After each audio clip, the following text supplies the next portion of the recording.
ഇപ്പോ ഈ ഒരു ഇൻഡസ്ട്രിയിൽ നടക്കുന്നത് എന്താ, പലരും പണം ഉണ്ടാക്കാനുള്ളൊരു മീഡിയമാണ് ഇത്, ഈ ഒരു എഡ്യൂക്കേഷൻ സിസ്റ്റം എന്ന് വിചാരിച്ച് ചെയ്യുമ്പോഴാണ് ഫ്ലോപ്പ് ആവും. കാരണം അവിടെ ക്വാളിറ്റി പോയി, ഓതന്റിസിറ്റി പോയി. ആരെങ്കിലുമൊക്കെ വെച്ച് എങ്ങനെയെങ്കിലുമൊക്കെ വെച്ച് തട്ടിക്കൂട്ടിയൊക്കെ ഉണ്ടാക്കിയാൽ മതി എന്നുള്ള ഒരു കൺസെപ്റ്റ്. അത് മുമ്പേ ഇരിക്കുന്നവരും ചോറ് തന്നെ കഴിക്കുന്നവരല്ലേ, ശരി, അവർക്ക് മനസ്സിലാവില്ല. അതെ. അപ്പോൾ എപ്പോഴും ബി ഓതന്റിക്. നമ്മളെ കൊണ്ട് പറ്റുന്ന കാര്യം പറയാം, നമുക്ക് അറിയാവുന്ന കാര്യം മാത്രം പറയാം, അറിയാത്ത കാര്യങ്ങൾ അറിയാവുന്നവരോട് ചോദിച്ചിട്ട് പറഞ്ഞു കൊടുക്കുക. അല്ലാതെ ഉരുണ്ട് മറിയുന്ന പരിപാടി എന്നെ കൊണ്ട് പറ്റില്ല. സത്യം. ഞാനും ക്ലാസ് എടുക്കുമ്പോൾ എന്തെങ്കിലും ആൾക്കാർ ചോദിച്ചാൽ എനിക്ക് അറിയാത്ത കാര്യമാണെങ്കിൽ ഞാൻ അതിനെക്കുറിച്ച് പഠിച്ച് റിസർച്ച് ചെയ്തിട്ട് അവർക്ക് ആ ഉത്തരം പറഞ്ഞു കൊടുക്കും. അല്ലാണ്ട് ഞാൻ കണവണെന്ന് പറഞ്ഞാൽ ചിലപ്പോൾ നമ്മൾ ഇത്രയും നോളജ് ആയിട്ട് കാര്യങ്ങൾ പറഞ്ഞു കൊടുക്കുമ്പോൾ നമ്മൾ എന്ത് പൊട്ടത്തരം പറഞ്ഞാലും ചിലപ്പോൾ അവർ വിശ്വസിക്കും. പക്ഷെ അതല്ലല്ലോ ശരിയായ ഒരു കാര്യം. ഇപ്പൊ ഈ അടുത്ത് എന്നോട് ഞാൻ ക്ലാസ് എടുത്തുകൊണ്ടിരിക്കുമ്പോൾ ഒരു നമ്മുടെ സ്റ്റുഡന്റ് ചോദിച്ചു എന്നോട്, സാർ എന്തുകൊണ്ടാണ് ക്യാരറ്റ് 24 ക്യാരറ്റ് എന്ന് പറയുന്നത്, എന്തുകൊണ്ട് 10 അല്ല, എന്തുകൊണ്ട് 100 അല്ല, എന്തുകൊണ്ട് 50 അല്ല, 24 എന്തുകൊണ്ടാണ്? ശരിക്കും പറഞ്ഞാൽ പെട്ടെന്ന് കർട്ടൺ റേറ്റ് ആയിട്ട് എന്നോട് ആ ചോദ്യം ചോദിച്ചപ്പോ എനിക്ക് അതിന് ഉത്തരം അറിയില്ല. അല്ലേ? ഇപ്പൊ ഏത് ജ്വല്ലറിനോട് ചോദിച്ചോളൂ എന്തുകൊണ്ടാണ് ക്യാരറ്റ് 24 ഇട്ടതെന്ന് പറഞ്ഞാൽ അതിന് രണ്ട് രീതിയിൽ ആൻസർ ഉണ്ട്. ഒന്ന് ഏൻഷ്യന്റ് ആയിട്ടുള്ള ഒരു ആൻസർ ഉണ്ട്, ഒന്ന് മാത്തമാറ്റിക്കൽ ആയിട്ടുള്ള ഒരു ആൻസർ ഉണ്ട്. നമ്മളത് ഇവിടെ ഡിസ്കസ് ചെയ്യണ്ട, അത് നമ്മുടെ USP ആണ്. അറിയേണ്ടവർ കോർപ്പറേറ്റ് ട്രെയിനിങ് എടുക്കാം. അത്രേ ഉള്ളൂ. അപ്പൊ എന്തുകൊണ്ടാണ് ഈ 24 ക്യാരറ്റിൽ നിൽക്കുന്നത്, എന്തുകൊണ്ട് 20 ചെയ്തുകൂടാ എന്നുള്ളത് എന്നോട് ചോദിച്ചു. പെട്ടെന്ന് എന്നോട് ചോദിച്ചപ്പോൾ എനിക്ക് എന്റെ മൈൻഡ് ബ്ലാങ്ക് ആയി. ഞാൻ പറഞ്ഞു സോറി, എനിക്ക് ഇതിന് ഉത്തരം ഇപ്പൊ എനിക്ക് പറഞ്ഞു തരാൻ പറ്റില്ല. ഞാൻ ലഞ്ച് ബ്രേക്കിൽ ഞാൻ മാക്സിമം ഇതിനെ കുറിച്ചിട്ട് പഠിച്ചിട്ട് ഞാൻ പറഞ്ഞുതരാം. ലഞ്ച് ബ്രേക്കിൽ ഞാൻ കഴിച്ചിട്ടില്ല എന്ന് തന്നെ പറയാം. ഞാൻ അവിടെ ഇരുന്ന് എന്നോട് കഴിക്കുന്നു പറഞ്ഞ് ഞാൻ ഇച്ചിരി ചോറ് മാത്രം കഴിച്ചിട്ട് ഞാൻ മൊത്തം ഇതിനെ കുറിച്ച് പഠിക്കുകയായിരുന്നു. 1 മണിക്കൂർ നമ്മുടെ ബ്രേക്ക് ഉണ്ടല്ലോ, ആ 1 മണിക്കൂറിനകത്ത് ഇതിനെക്കുറിച്ച് എത്ര നോളജ് കിട്ടുമോ അത്രയും നോളജ് കിട്ടി എടുത്ത് ഇതിന്റെ ഒതന്റിസിറ്റി വെരിഫൈ ചെയ്തിട്ട് ഞാൻ ക്ലാസ്സിൽ ഒരു 1/2 മണിക്കൂർ ഇതിനെ കുറിച്ചിട്ട് പറഞ്ഞു. അല്ലേ? അങ്ങനെയല്ലേ ശരിക്കും ചെയ്യുന്നത്. ചില ആൾക്കാർ എന്ത് ചെയ്യും, അത് പണ്ട് മുതലേ 24 ക്യാരറ്റ് എന്നാണ് പറഞ്ഞു വരുന്നത്, അതുകൊണ്ട് ഇപ്പോഴും നമ്മൾ 24 ക്യാരറ്റ് ഉപയോഗിക്കുന്നു. അല്ല, അങ്ങനെ എന്തെങ്കിലും ഒരു ഉത്തരം പറഞ്ഞു കൊടുക്കും. ഒരു ട്രെയിനറിനെ സംബന്ധിച്ചിടത്തോളം നമ്മൾ ഇപ്പൊ ഉരുണ്ട് മറിയണമെന്നുണ്ടെങ്കിൽ എന്ത് പറഞ്ഞാലും മുമ്പേ ഇരിക്കുന്നവര് അധികം ഇൻസൾട്ട് ചെയ്യില്ല നമ്മളെ. ആ ഒരു പൊസിഷനിലോടുള്ള റെസ്പെക്ട് കാണിക്കുന്നതുകൊണ്ടാണ്. പക്ഷെ അവരുടെ മൈൻഡിലുണ്ടാവും ഈ സാധനം, ഇവനൊന്നും അറിയത്തില്ല. അത് നമുക്കും അറിയാം അല്ലേ, നമ്മൾ ഇതുപോലെ ഒരുപാട് ക്ലാസ് അറ്റൻഡ് ചെയ്തിട്ടുണ്ട്. അപ്പോ അവിടെ എങ്ങനെയെങ്കിലും അത് റിസർച്ച് ചെയ്ത് കണ്ടുപിടിച്ചത് പറഞ്ഞു കൊടുത്ത് ആക്ച്വൽ ഓതന്റിക് ഇൻഫർമേഷൻ പറഞ്ഞു കൊടുക്കുമ്പോൾ നമുക്ക് കിട്ടുന്നൊരു സാറ്റിസ്ഫാക്ഷൻ. സത്യം. അവിടെ ഉരുണ്ട് മറിഞ്ഞു കഴിഞ്ഞാൽ നമ്മുടെ മൈൻഡിൽ അവനെ പറ്റിച്ചു എന്ന് നമ്മൾ വിചാരിക്കും. പക്ഷെ അവൻ ശരിക്കും പറ്റിക്കപ്പെട്ടോ ഇല്ല. അവിടെ ശരിക്കും നമ്മളെ തന്നെ ഡീഗ്രേഡ് ചെയ്യുക ചെയ്യുന്നത്. അത്രേ ഉള്ളൂ. അറിയത്തില്ലെങ്കിൽ അറിയത്തില്ല എന്ന് പറയാം. എല്ലാ മനുഷ്യന്മാർക്കും 100% നോളജ് ഇല്ലല്ലോ, ഒരിക്കലും ഇല്ലല്ലോ. പക്ഷെ ആൾക്കാർ ചെയ്യുന്ന എന്താന്ന് വെച്ചാൽ അറിയാത്ത കാര്യങ്ങളും കൂടെ എന്തെങ്കിലും ഒരു കള്ളടിച്ചു വിടും. ഇത് വിശ്വസിച്ചിട്ട് അവര് 10 പേരോട് പറയും, ഇതിങ്ങനെ സ്പ്രെഡ് ആവും. അതാണ് ശരിക്കും പറഞ്ഞാൽ ഇപ്പോൾ നമ്മുടെ ജ്വല്ലറിയിൽ എടുക്കുകയാണെങ്കിൽ പല ഗോൾഡിന്റെ കേസായാലും ഡയമണ്ടിന്റെ കേസായാലും ഡയമണ്ടിൽ ഇപ്പോഴും ആൾക്കാർ വിശ്വസിച്ചിരിക്കുന്ന VVS ആണ് ഏറ്റവും വലുത്. അല്ലേ? VVS ആണ് ഏറ്റവും ബെസ്റ്റ് ക്വാളിറ്റി ഡയമണ്ട് എന്ന് പറയുന്നത്. ഞാനും ക്ലാസ് എടുക്കാൻ പോകുമ്പോൾ ഏറ്റവും ടോപ്പ് ക്ലാരിറ്റി ഗ്രേഡ് ഏതാ എന്ന് ചോദിച്ചു കഴിഞ്ഞാൽ VVS. കാരണം എന്താ, മറ്റേ ജുവലറിക്കകത്ത് VVS എന്നുള്ളതാണ് അവരുടെ ഏറ്റവും ബെസ്റ്റ് ക്വാളിറ്റി. പക്ഷെ അതിന്റെ മേളിൽ വീണ്ടും 2 ഗ്രേഡ് ഇരിക്കുന്നുണ്ട്. ഈ ആണ് ഏറ്റവും ബെസ്റ്റ് കളർ. പിന്നെ ഡയമണ്ടിന്റെ കളർ ഡിയിൽ എന്തിന് സ്റ്റാർട്ട് ചെയ്യുന്നു എന്ന് ചോദിച്ചു കഴിഞ്ഞാൽ ഡയമണ്ടിന്റെ ആദ്യത്തെ അക്ഷരം ഡി. അങ്ങനെ കട്ട് ഗ്രേഡ് എന്താന്ന് ചോദിച്ചു കഴിഞ്ഞാൽ അറിയില്ല. ഷേപ്പ് പറയും, റൗണ്ട് ഷേപ്പ് അല്ലെങ്കിൽ മറ്റേ എമറാൾഡ് എന്നുള്ള ഷേപ്പ്, അല്ല ബഗറ്റ് എന്നുള്ള ഷേപ്പ് ആൾക്കാർക്ക് അറിയില്ല. ഞാൻ ചോദിക്കുമ്പോൾ ആൾക്കാർ പറയുന്നത് റെക്ടാംഗിൾ ഷേപ്പ്. ഞാൻ പറയും ഇത് മാത്സിന്റെ ക്ലാസ് അല്ല, ഇത് ജമോളജി ക്ലാസ് ആണ്. റെക്ടാംഗിൾ എന്നല്ല, അതിന് പേരുണ്ട് അല്ലേ? അതെ, അതാ ഞാൻ പറഞ്ഞേ. ഇത് ശരിക്കും പറഞ്ഞാൽ സെയിൽസ് സ്റ്റാഫ് ഇങ്ങനെയുള്ള മിസ്റ്റേക്ക് കാണിക്കുമ്പോഴാണ് ശരിക്കും പറഞ്ഞാൽ അതൊരു ബുദ്ധിമുട്ടാണ്. കാരണം ഒരു ജ്വല്ലറിയെ സംബന്ധിച്ചിടത്തോളം ഗോൾഡ് സെല്ലിങ്ങിനെ മാത്രം ഡിപ്പെൻഡ് ചെയ്യുന്ന ഒരു ജ്വല്ലറി ബ്രാൻഡിന് ഒരിക്കലും സ്കെയിലപ്പ് ചെയ്ത് പോകാൻ പറ്റില്ല അല്ലേ? അവരുടെ മെയിൻ പ്രോഫിറ്റ് മാർജിൻ ജനറേറ്റ് ചെയ്യുന്നത് ഡയമണ്ടിന്റെ സെല്ലിങ്ങിലോ അല്ലെങ്കിൽ കുറച്ച് ഹാൻഡ് മെയ്ഡ് ജ്വല്ലറി കുറച്ച് ഹൈ മേക്കിംഗ് ചാർജ് ഉള്ളതിലോ അല്ലെങ്കിൽ പ്ലാറ്റിനം സെല്ലിംഗ് കൂടെ ഒക്കെ അഡീഷണലി വരുമ്പോൾ മാത്രമേ അവർക്ക് ശരിക്കും പ്രോഫിറ്റ് ജനറേറ്റ് ചെയ്യാൻ പറ്റുള്ളൂ. ജസ്റ്റ് ഗോൾഡിനെ മാത്രം നമുക്ക് ഡിപ്പെൻഡ് ചെയ്യാൻ പറ്റില്ല. ഇപ്പൊ തന്നെ കണ്ടല്ലോ, ഇന്ന് എത്ര 30 അല്ലേ? 30 ജാനുവരി ഇന്നത്തെ ഡേറ്റില് ഗോൾഡിന്റെ വില കണ്ടല്ലോ, 18,000 രൂപ പെർ ഗ്രാം പ്യൂർ അല്ലേ? സിൽവർ 400 ടച്ച് ചെയ്ത് മാത്രം 1000 രൂപ ഗ്രാമിന് കൂടി. ഇത്രയും ഫ്ലക്ച്വേഷൻ വരുന്ന സാധനം ഗോൾഡ് ഈസ് ഓൾവേസ് എന്താ പറയാ, ഈ സെല്ലേഴ്സിനെ സംബന്ധിച്ച് അവർക്ക് റിസ്ക് ആണ് അല്ലെ? ബയേഴ്സിന് എപ്പോഴും ലോങ് ടൈമിലേക്ക് നോക്കിയ ഇൻവെസ്റ്റ്മെന്റ് ആണ്, 100% ഗ്യാരണ്ടി ആണ്, സെക്യൂരിറ്റി ആണ്, അതിനകത്ത് ഒരു തർക്കവും ഇല്ല. പക്ഷെ സെല്ലേഴ്സ് അനുഭവിക്കുന്ന ഒരു പ്രശ്നമുണ്ട് അവിടെ. ചിലപ്പോ ലെറ്റ്സ് സേ ഫോർ എക്സാമ്പിൾ അവർ ഇന്ന് ഇൻവെന്ററി എടുത്തിട്ടുള്ള ആൾക്കാരായിരിക്കും, ചിലപ്പോൾ ഒരു 10 കിലോ ജുവലറി ഇന്ന് അവരുടെ ഇൻവെന്ററിയിലേക്ക് 18,000 രൂപ പെർ ഗ്രാമിന് എടുത്ത ആൾക്കാരായിരിക്കാം. മേ ബി ഒരു 2 ആഴ്ച കഴിയുമ്പോൾ ഇതിന്റെ വില 14 13 പോയി 13,000 രൂപ. ഈ നഷ്ടം സഹിച്ചവരത് കൊടുക്കണ്ടേ? അത് വേണം, കടയടച്ചിടാൻ പറ്റില്ല അല്ലേ? സോ അത് മാത്രം റിലേ ചെയ്തിട്ടൊരു ബിസിനസ് മുന്നോട്ട് പോയില്ല. അവിടെ മെയിനായിട്ട് നടക്കുന്നത് ഡയമണ്ട് സെല്ലിങ്. ഡയമണ്ട് സെല്ലിങ്ങിൽ ഇപ്പൊ ഇങ്ങനെ പറയുന്ന സെയിൽസ് സ്റ്റാഫ് ആണെങ്കിൽ എങ്ങനെ സെല്ലിങ് നടക്കും? നടക്കില്ല. അപ്പൊ അവിടെ വേണ്ടത് പ്രോപ്പറായിട്ട് സെല്ലിംഗ് പെർസ്പെക്റ്റീവിൽ ഇതിന്റെ ക്ലാസ് എടുത്ത് കൊടുക്കാൻ പറ്റുന്ന ആൾക്കാരാണ്. അത് ഞാൻ സെയിൽസിൽ നിന്നിട്ടുണ്ട്.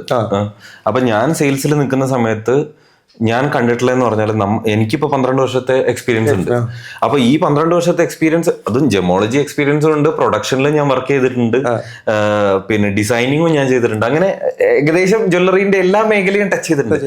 എന്നിട്ട് പോലും നമ്മളിപ്പോ ഒരു കസ്റ്റമറിനോട് സംസാരിച്ചുകൊണ്ടിരിക്കുമ്പോൾ ലെറ്റ്സ് ഒരു 60-70 വയസ്സായ കസ്റ്റമർ ആയിരിക്കും, ലേഡീസ് ആയിരിക്കും കൂടുതലായിട്ട് ഉണ്ടാവുക. അവരുടെ നോളജ് വെച്ചിട്ട് നമ്മളോട് ചോദിക്കുന്ന ചോദ്യത്തിൽ ചിലപ്പോൾ നമ്മൾ പതറിപ്പോവും. സത്യം. ഞാൻ ഈ ക്ലാസ് എടുക്കാൻ പോകുമ്പോൾ പറയാം, നിങ്ങൾ ഇതുവരെ നിങ്ങൾക്ക് ചിലപ്പോൾ കിട്ടിയിട്ടുണ്ടാവുക സാധാരണ കസ്റ്റമേഴ്സിനായിരിക്കും. ഇതുപോലുള്ള ഒരു കസ്റ്റമർ നിങ്ങളുടെ മുമ്പിൽ ജീവിതത്തിൽ വരും, എല്ലാ സെയിൽസ്മാന്റെ മുമ്പിലും വരും. വരുമ്പോ നിങ്ങൾ പതറും. ആ പതർച്ചയിൽ നമ്മുടെ തകർച്ചയായിരിക്കും.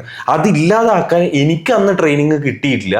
പക്ഷെ നിങ്ങൾക്ക് ഈ ട്രെയിനിങ് കിട്ടുന്നത് മാക്സിമം യൂട്ടിലൈസ് ചെയ്യുക എന്നുള്ളതാണ് നമ്മൾ പറഞ്ഞു കൊടുക്കുന്നത് അല്ലേ? ഇന്ന് വരെ ഞാൻ കണ്ടിട്ടുള്ള ഏകദേശം ഒരു 10,000-ന് മുകളില് സ്റ്റാഫുകൾ എന്റെ ട്രെയിനിങ് അറ്റൻഡ് ചെയ്തിട്ടുണ്ട്. 10,000-ന് മുകളിൽ. ഇന്നേ വരെ അതിനകത്തൊരു 99% ആൾക്കാരും പറഞ്ഞേക്കുന്നത്, സാറേ ഇന്നേ വരെ കസ്റ്റമർ ഇതിനെപ്പറ്റി അങ്ങനെ ഒന്നും ചോദിച്ചിട്ടില്ല, അതുകൊണ്ട് ഞങ്ങൾ രക്ഷപ്പെട്ടു പോവായിരുന്നു. അവരുടെ ലക്കാണ് അല്ലേ? പക്ഷെ ഇപ്പൊ ജെൻസിയുടെ കാലഘട്ടമാണ്. പുറമെ ഇപ്പൊ അത്യാവശ്യം സോഷ്യൽ മീഡിയയിലൊക്കെ ഇതിനെ പറ്റിയിട്ടുള്ള ഇൻഫർമേഷനുകൾ കാര്യങ്ങളുണ്ട്. അപ്പൊ ഇനി വരുന്ന കസ്റ്റമേഴ്സ് ഇത് ചോദിക്കും. അപ്പൊ ഓടുന്ന പട്ടിക്ക് ഒരു മഴ മുമ്പേ എറിയാന്നുള്ള നല്ല നല്ല വയസ്സായിട്ടുള്ള ബ്രാൻഡുകൾ ഓൾറെഡി തുടങ്ങിക്കഴിഞ്ഞു അല്ലേ? സോ ഇത് ഇനി അങ്ങോട്ട് പോകുന്തോറും ഇത് അനിവാര്യമാണ്. നമ്മുടെ സോഫ്റ്റ് സ്കില്ല് പോലെ സെയിൽസ് സ്കിൽസിന്റെ ട്രെയിനിങ് എടുക്കുന്ന പോലെ മോട്ടിവേഷൻസ് എടുക്കുന്ന പോലെ തന്നെ അനിവാര്യമായിട്ടുള്ള product knowledge. Colour stone very important. Gemology proper, അതും അസ്ട്രോളജി റിലേറ്റ് ചെയ്തിട്ടുള്ള ജെമോളജിക്കൽ ക്ലാസ്സുകൾ വളരെ നിർബന്ധം. ഞാൻ എൻ്റെ ഇൻസ്റ്റാഗ്രാം പേജിൽ ഞാൻ ഇന്ന് സാധാരണയായിട്ട് ഞാൻ വീക്കിലി അല്ലെങ്കിൽ 2 വീക്ക് കൂടുമ്പോൾ ഒരു പോൾ ഇടും, ഒരു ഫോട്ടോ ഇട്ടിട്ട് ഇത് ഏത് സ്റ്റോൺ ആണെന്നുള്ളത്. അപ്പൊ ഇന്ന് ഞാൻ ഇട്ടതെന്ന് വെച്ചാൽ അമെട്രിന്റെ ഒരു റഫ് എന്റെ കയ്യിൽ ഉണ്ടായിരുന്നു. അപ്പൊ അതിന്റെ ഒരു അമെത്തിസ്റ്റ്, ഒരു ഹാഫ് അമെത്തിസ്റ്റ്, ഒരു സിട്രിന്റെ. ഇത് എന്നിട്ട് ഞാൻ 4 ഓപ്ഷൻ കൊടുത്തു. അമെത്തിസ്റ്റ്, സിട്രിൻ, ടൂർമലിൻ, അമെട്രിൻ, 4 ഓപ്ഷൻ കൊടുത്തു. അമെട്രിൻ ഏറ്റവും ലാസ്റ്റ് ഉള്ളത്. ഇതില് 89% അങ്ങനെ എന്തോ ആണ്, 90, അതായത് ഒരാൾ മാത്രമാണ് അമെട്രിന് സെലക്ട് ചെയ്ത് വോട്ട് ചെയ്തിരുന്നത്. ബാക്കി എല്ലാവരും അമെത്തിസ്റ്റും സിട്രിനും ആണ് വോട്ട് ചെയ്തിരിക്കുന്നത്. ടൂർമലിൻ ആരും വോട്ട് ചെയ്തില്ല. കാരണം ടൂർമലിൻ എന്ന് പറഞ്ഞ സ്റ്റോൺ അധികം ആൾക്കാർക്ക് അറിയില്ല, വളരെ കുറച്ച് ആൾക്കാർക്കേ അറിയുള്ളൂ. അപ്പൊ ശരിക്കും പറഞ്ഞാൽ ഇതൊരു ശരിക്കും ഒരു നോളജിന്റെ ലാക്കാണ് അല്ലേ? ഞാൻ പറയുന്നില്ല അമെട്രിൻ നമ്മുടെ ജ്വല്ലറിയിൽ യൂസ് ചെയ്യുന്ന സാധനമാണെന്ന് പറഞ്ഞു, പക്ഷെ അമെത്തിസ്റ്റ് നമ്മൾ യൂസ് ചെയ്യുന്നില്ലേ അല്ലേ? നവരത്നയില് വരുന്ന പിന്നെ എന്താണ് യെല്ലോ സഫയർ ആണെന്ന് പറഞ്ഞ് സിട്രിൻ ആൾക്കാർ കൊടുക്കുന്നില്ലേ? ഡയമണ്ടാന്ന് പറഞ്ഞ് കോഴ്സ് കൊടുക്കുന്നില്ലേ? പോട്ടെ, കോറലിന്റെ പേളിന്റെ സ്ഥലത്ത് വെച്ചേക്കുന്നത് എന്താ? ഒന്നീ പ്ലാസ്റ്റിക് ആയിരിക്കും, അല്ലെ സെറാമിക് ആയിരിക്കും. സിമ്പിളി ഒന്ന് ചിന്തിച്ചു നോക്കത്തെ. നമ്മുടെ മാർക്കറ്റിൽ മറ്റേ ഒരു വൈറ്റ് കളർ ബോക്സിനകത്ത് നവരത്ന സ്റ്റോണിന്റെ സെറ്റ് വരും. 150 രൂപ 200 രൂപയ്ക്ക് 9 സ്റ്റോൺ കിട്ടും. പോസിബിൾ ആണോ? ഒരിക്കലും അല്ല. എന്നിട്ട് അത് മേടിച്ചിട്ടിട്ട് എനിക്ക് 150 രൂപയ്ക്ക് ഡീല് കിട്ടിയെന്ന് പറഞ്ഞ് ഈ സാധനം മേടിച്ച് ജ്വല്ലറിക്കകത്ത് ഇട്ടിട്ട് ഇതിട്ടിട്ട് മാറ്റമൊന്നും ഇല്ലല്ലോ എന്ന് പറഞ്ഞു കഴിഞ്ഞിട്ട് കാര്യമില്ല. കാര്യം എന്താ? അവന് അതിനെപ്പറ്റി ബോധമില്ലാഞ്ഞിട്ടല്ലേ? എന്നിട്ട് നവരത്നേനെ അല്ലെങ്കിൽ അസ്ട്രോളജിനെ കുറ്റം പറഞ്ഞിട്ട് കാര്യമില്ല. ഞാൻ ഇതിന്റെ ഇടയിൽ ഒരു ഇൻസിഡന്റ് പറയുകയാണെങ്കിൽ, എനിക്ക് ഇതേപോലെ നമ്മുടെ ഇൻസ്റ്റാഗ്രാമിൽ മെസ്സേജ് വരുമല്ലോ, യൂട്യൂബിലൊക്കെ മെസ്സേജ് വന്നതിൽ ഒരു കസ്റ്റമർ എന്നോട് പറഞ്ഞു 100 ക്യാരറ്റിന്റെ ഒരു ഡയമണ്ട് വിൽക്കാനുണ്ട്. 100 ക്യാരറ്റിന്റെ ഒരു ഡയമണ്ട് വിൽക്കാനുണ്ട്. കുറച്ചൊരു ബ്രൗണിഷ് കളറാണ്, GIA സർട്ടിഫിക്കറ്റ് ഒക്കെ ഉണ്ട് എന്നൊക്കെ പറഞ്ഞു. ഞാൻ കസ്റ്റമർ ഉണ്ടാവോ എന്ന് ചോദിച്ചു. ഇത് വിൽക്കാനാണ്. ഏകദേശം കസ്റ്റമർ ഉണ്ടാവുമെന്നല്ല, അവർക്ക് അറിയേണ്ടത് ഇതിന്റെ ഏകദേശം റേറ്റ് എത്രയാണ്. അവരുടെ കയ്യിൽ ബയറും ഉണ്ട്, അവരുടെ കയ്യിൽ സെല്ലറും ഉണ്ട്. ഇവർക്ക് സെല് ചെയ്യണം, സംഭവം ഇതാണ്. അപ്പൊ എന്നോട് പറഞ്ഞു ഒരു ഏകദേശം ഒരു റേറ്റ് പറയാൻ പറ്റൂ. ഞാൻ പറഞ്ഞു നിങ്ങൾ ആ GI സർട്ടിഫിക്കറ്റ് എനിക്കൊന്ന് അയക്ക്, എന്നാലല്ലേ അതിന്റെ ഒരു നമുക്ക് മനസ്സിലാക്കാൻ പറ്റുള്ളൂ. അങ്ങനെ ആളെ എനിക്കൊരു ഒരു പകുതി GI സർട്ടിഫിക്കറ്റിന്റെ ഒരു പകുതി അയച്ചു തന്നു. ഞാൻ ഇത് കണ്ടു. ഇത് നോക്കുമ്പോഴത്തേക്ക് GI സർട്ടിഫിക്കറ്റിന്റെ ആ ഒരു ലുക്ക് ഉണ്ട്, കാര്യങ്ങൾ കളർ കോഡിംഗ് ഒക്കെ ഏകദേശം അതുപോലെയൊക്കെ തന്നെയാണ്. പിന്നെ കുറച്ചൊന്ന് സൂക്ഷിച്ച് നോക്കുമ്പോഴത്തേക്ക് ഇതിൽ GIന്റെ ഇതല്ല, ഇതിന്റെ ക്ലോസ് അപ്പ് ഫോട്ടോ അയച്ചു. അപ്പൊ ഇതിൽ എൻഗ്രേവിംഗ് കൊണ്ട് ഈ നമ്പർ എൻഗ്രേവ് ചെയ്തിട്ടുണ്ട്, GI സർട്ടിഫിക്കറ്റിന്റെ നമ്പറും. അപ്പൊ ഇത് നോക്കുമ്പോഴത്തേക്ക് GIന്റെ ലോഗോ അതിൽ എൻഗ്രേവ് ചെയ്യുമല്ലോ, അത് GIന്റെ അല്ല. ഈ നമ്പർ അടിച്ചു നോക്കുമ്പോഴത്തേക്ക് ഇങ്ങനത്തെ ഒരു റിപ്പോർട്ട് ഇല്ല. അപ്പൊ ഞാൻ ചോദിച്ചു ഇങ്ങനത്തെ ഒരു റിപ്പോർട്ട് ഇല്ലല്ലോ. അത് പിന്നെ ഇവര് ആൾക്കാർ കൈമാറി, അങ്ങനെ കുറച്ച് പ്രശ്നങ്ങൾ വന്നു. അങ്ങനെ വന്നതുകൊണ്ട് ഇവര് റിപ്പോർട്ട് ക്യാൻസൽ ചെയ്തു എന്നൊക്കെയാ പറയുന്നത്. ഈ പുതിയ റിപ്പോർട്ട് ആക്കിയിട്ടുണ്ട്, അതിന്റെ ഫോട്ടോ ഒന്നും കിട്ടിയില്ല അത് പറഞ്ഞു. ഞാൻ പറഞ്ഞു നിങ്ങൾ സ്റ്റോണിന്റെ നല്ലൊരു ഫോട്ടോ അയക്കും, നല്ല ക്ലോസപ്പ് ആയിട്ടുള്ള ഒരു ഫോട്ടോ അയക്കും. എന്നിട്ട് ഈ ക്ലോസപ്പ് ആയിട്ടുള്ള ഫോട്ടോ ഈ സ്റ്റോണിനകത്ത് ഡബിളിങ് വന്ന ഒരു സംഭവം. ഇത് മാർക്കറ്റിൽ കുറെ റൊട്ടേറ്റ് ചെയ്യുന്നുണ്ട്. ആദ്യം ഒരു കാര്യം മനസ്സിലായി, അത് ആരോ വഴി എനിക്കും കിട്ടിയിരുന്നു. 100 ക്യാരറ്റ് പറഞ്ഞപ്പോഴേ എനിക്ക് അതൊന്ന് ക്ലിക്ക് ആയി. ഇതൊരു ബ്രൗണിഷ് കളർ 1 month മുമ്പല്ലേ ഈ സംഭവം? അത്രേ ആയിട്ടുള്ളൂ.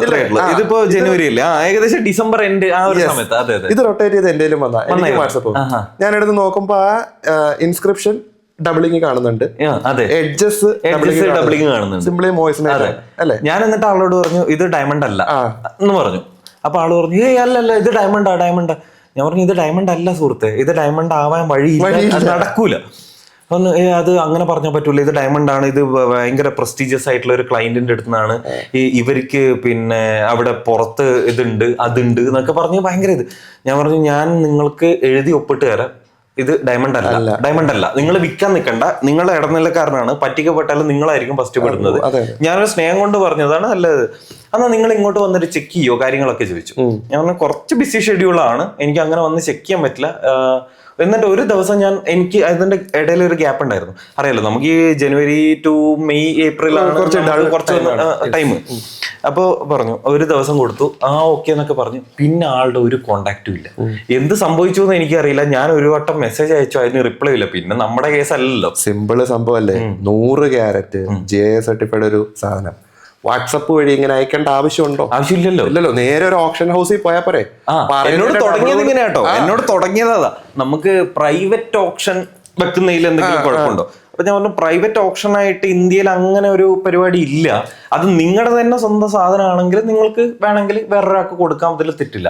പക്ഷെ പ്രൈവറ്റ് ഓപ്ഷൻ എന്ന് പറഞ്ഞിട്ട് നിങ്ങൾ വേറെ ആൾക്കാരുടെ സാധനങ്ങൾ വാങ്ങി നിങ്ങൾ അങ്ങനെ ഇതാക്കാനുള്ള ഒരു ലീഗാലിറ്റി ഇന്ത്യയിൽ ഇല്ല, ഇപ്പൊ തൽക്കാലം ഇല്ല. അല്ലെങ്കിൽ നിങ്ങൾ അതുപോലത്തെ ഒരു ഓപ്ഷൻ ഹൗസ് ഇത്രയും വാല്യുബിൾ ആയിട്ടുള്ള സാധനം വിത്തൗട്ട് ഇൻഷുറൻസ് വിത്തൗട്ട് സെക്യൂരിറ്റി നിങ്ങൾക്ക് അങ്ങനെ ചെയ്യാൻ പറ്റില്ല. അങ്ങനെയാണ് ആള് സ്റ്റാർട്ട് ചെയ്തത്. പക്ഷെ ഇത് എൻഡില് വന്ന് ഈ സംഭവമാണ്. ഇഷ്ടം പോലെ ഉണ്ട്. ഇതിപ്പം കുറെ ഫ്രോഡുകൾ നടക്കുന്നുണ്ട്. നമ്മുടെ ലാബ് ഗ്രോൺ ഡയമണ്ട് നാച്ചുറൽ ഡയമണ്ടിന്റെ ഇൻസ്ക്രിപ്ഷൻ അടിച്ചിട്ട് കൊടുക്കുന്നുണ്ട്. എത്രയോ ആൾക്കാർ അത് അറിയാതെ വിലക്കുറവ് കണ്ടിട്ട് പൈസ കൊടുത്ത് വാങ്ങിയിട്ടുണ്ട്. എനിക്കറിയാവുന്ന എത്രയോ പേരുണ്ട്. ഇത് നമ്മുടെ അടുത്ത് വരുമ്പോഴാണ്, നമ്മളെന്ന് പറഞ്ഞാൽ ലബോറട്ടറിയിൽ വർക്ക് ചെയ്ത എക്സ്പീരിയൻസ് ഉള്ളവരാ. മറ്റേ ലൂപ്പ് എടുത്തിട്ട് നമ്മൾ അതിന്റെ ജസ്റ്റ് ഇൻസ്ക്രിപ്ഷൻ നോക്കുമ്പോൾ അതിന്റെ ഫോണ്ട് വെച്ച് നമുക്ക് പിടിക്കാൻ പറ്റും ഇല്ലേ. അതാണ്. സോ മാർക്കറ്റിൽ ഞാനതാണ് ആദ്യം പറഞ്ഞേ, മാർക്കറ്റിൽ ഇങ്ങനത്തെ ഫ്രോഡ് ഉള്ളിടത്തോളം കാലം നമ്മുടെ ട്രെയിനിങ് ബിസിനസ്സിന് നല്ല രീതിയിലുള്ള ഒരു ഡിമാൻഡ് ഉണ്ട് എപ്പോഴും. ഇനി അത് മാത്രമല്ല, ട്രെയിനിങ്ങിന് മാത്രമല്ല, ഇപ്പം ആൾക്കാർ ഇങ്ങനത്തെ ലക്ഷറി ഐറ്റംസ് പലപ്പോഴും പർച്ചേസ് ചെയ്യുക ഒരു ട്രസ്റ്റിന്റെ പുറത്താണ് അല്ലേ. അപ്പം താങ്കൾ ഇപ്പോൾ ഒരു ട്രേഡർ ആണെങ്കിൽ ഉറപ്പായിട്ട് നിങ്ങൾ 2 തവണ കൊടുത്ത സ്റ്റോണ് ഓഥന്റിക് ആണെന്ന് അവർക്ക് ഫീൽ വന്നാൽ 3ാമത് അവർക്ക് ഒരു ആവശ്യം വരുമ്പം ഓടി അങ്ങോട്ടേ വരുള്ളൂ അല്ലേ. അങ്ങനെയാണ് നമ്മൾ കസ്റ്റമറെ റീറ്റെയിൻ ചെയ്യുന്നത്. ജുവലറി ബ്രാൻഡുകൾക്ക് സംഭവിക്കുന്നത് ഇത് തന്നെയാണ്. ഇപ്പം ചെറിയ ചില ബ്രാൻഡുകളൊക്കെ ഉണ്ട്, ഈ 2 കട 3 കടയൊക്കെ ഉള്ളവർ. ഇവര് ട്രഡീഷണൽ ആയിട്ട് കഴിഞ്ഞ 30, 35, 40 വർഷമായിട്ട് ചില ആൾക്കാരുടെ നിന്നായിരിക്കും ഈ പ്രൊക്യൂർ ചെയ്തുകൊണ്ടിരിക്കുന്നത്. ഇതിനിടയ്ക്ക് ചില ബ്രോക്കർമാരൊക്കെ മാറി വരും. ഇവന്മാർ ഈ ഉടായ്പകൾ കാണിക്കും അല്ലേ. സാധനം ക്വാളിറ്റി മാറിയതോ അല്ലെങ്കിൽ ഫേക്ക് വന്നതോ ഇവരറിയാറില്ല. ഇത് ഇവരിത് അറിയാതെ കസ്റ്റമറിന് കൊടുക്കും. കസ്റ്റമർ ഇത് കൊണ്ടുപോയിട്ട് എവിടെയെങ്കിലും ചെക്ക് ചെയ്യുമ്പോഴോ അല്ലെങ്കിൽ ഇത് വിൽക്കാൻ ശ്രമിക്കുമ്പോഴായിരിക്കും ഇത് തട്ടിപ്പാന്ന് മനസ്സിലാവുന്നത്. അവരാദ്യം ബ്ലെയിം ചെയ്യാറ് ആ ബ്രാൻഡിനെ. 30-35 വർഷത്തെ ട്രസ്റ്റ് അല്ലേ ഒറ്റയടിക്ക് പോയത്. അതാണ്. അപ്പൊ അവിടെ ആ സെയിൽസ് സ്റ്റാഫിനെങ്കിലും കുറച്ച് അതിനെപ്പറ്റി ഒരു നോളജ് ഉണ്ടെങ്കിൽ, ടെക്നിക്കൽ നോളജ് ഉണ്ടെങ്കിൽ എത്രയോ നല്ലത്. അത് ശരിയാണ്. ഇപ്പൊ ഈ പറഞ്ഞു വന്നപ്പോഴാണ് തോന്നിയത്, ഇപ്പൊ ഗോൾഡ് പ്രൈസ് ഇങ്ങനെ കൂടിക്കൊണ്ട് പോകുന്നല്ലേ.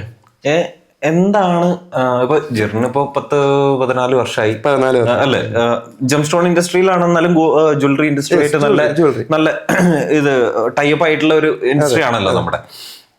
എന്താണ് ഗോൾഡ് ജ്വല്ലറികളുടെ ഫ്യൂച്ചർ? അതായത് ഗോൾഡ് ജ്വല്ലറിയുടെ ഫ്യൂച്ചർ എന്ന് പറയുമ്പോൾ MNC ബ്രാൻഡ്സും നോക്കണം, ലോക്കൽ ജ്വല്ലേഴ്സും നോക്കണം. ഈ പറഞ്ഞതുപോലെ 1 ഷോറൂമോ 3 or 4 ഷോറൂംസ് ഉള്ള കുഞ്ഞു ബ്രാൻഡ്സുകളും, അതേപോലെ 150, 200, 400 ഷോറൂമുകളുള്ള ബ്രാൻഡുകളും. എന്താണ് ഇതിന്റെ ഫ്യൂച്ചർ? എന്താണ് future in the sense selling പെർസ്പെക്റ്റീവിലാണോ അതോ ഒരു ഇൻവെസ്റ്റ്മെന്റ് പെർസ്പെക്റ്റീവിലാണോ?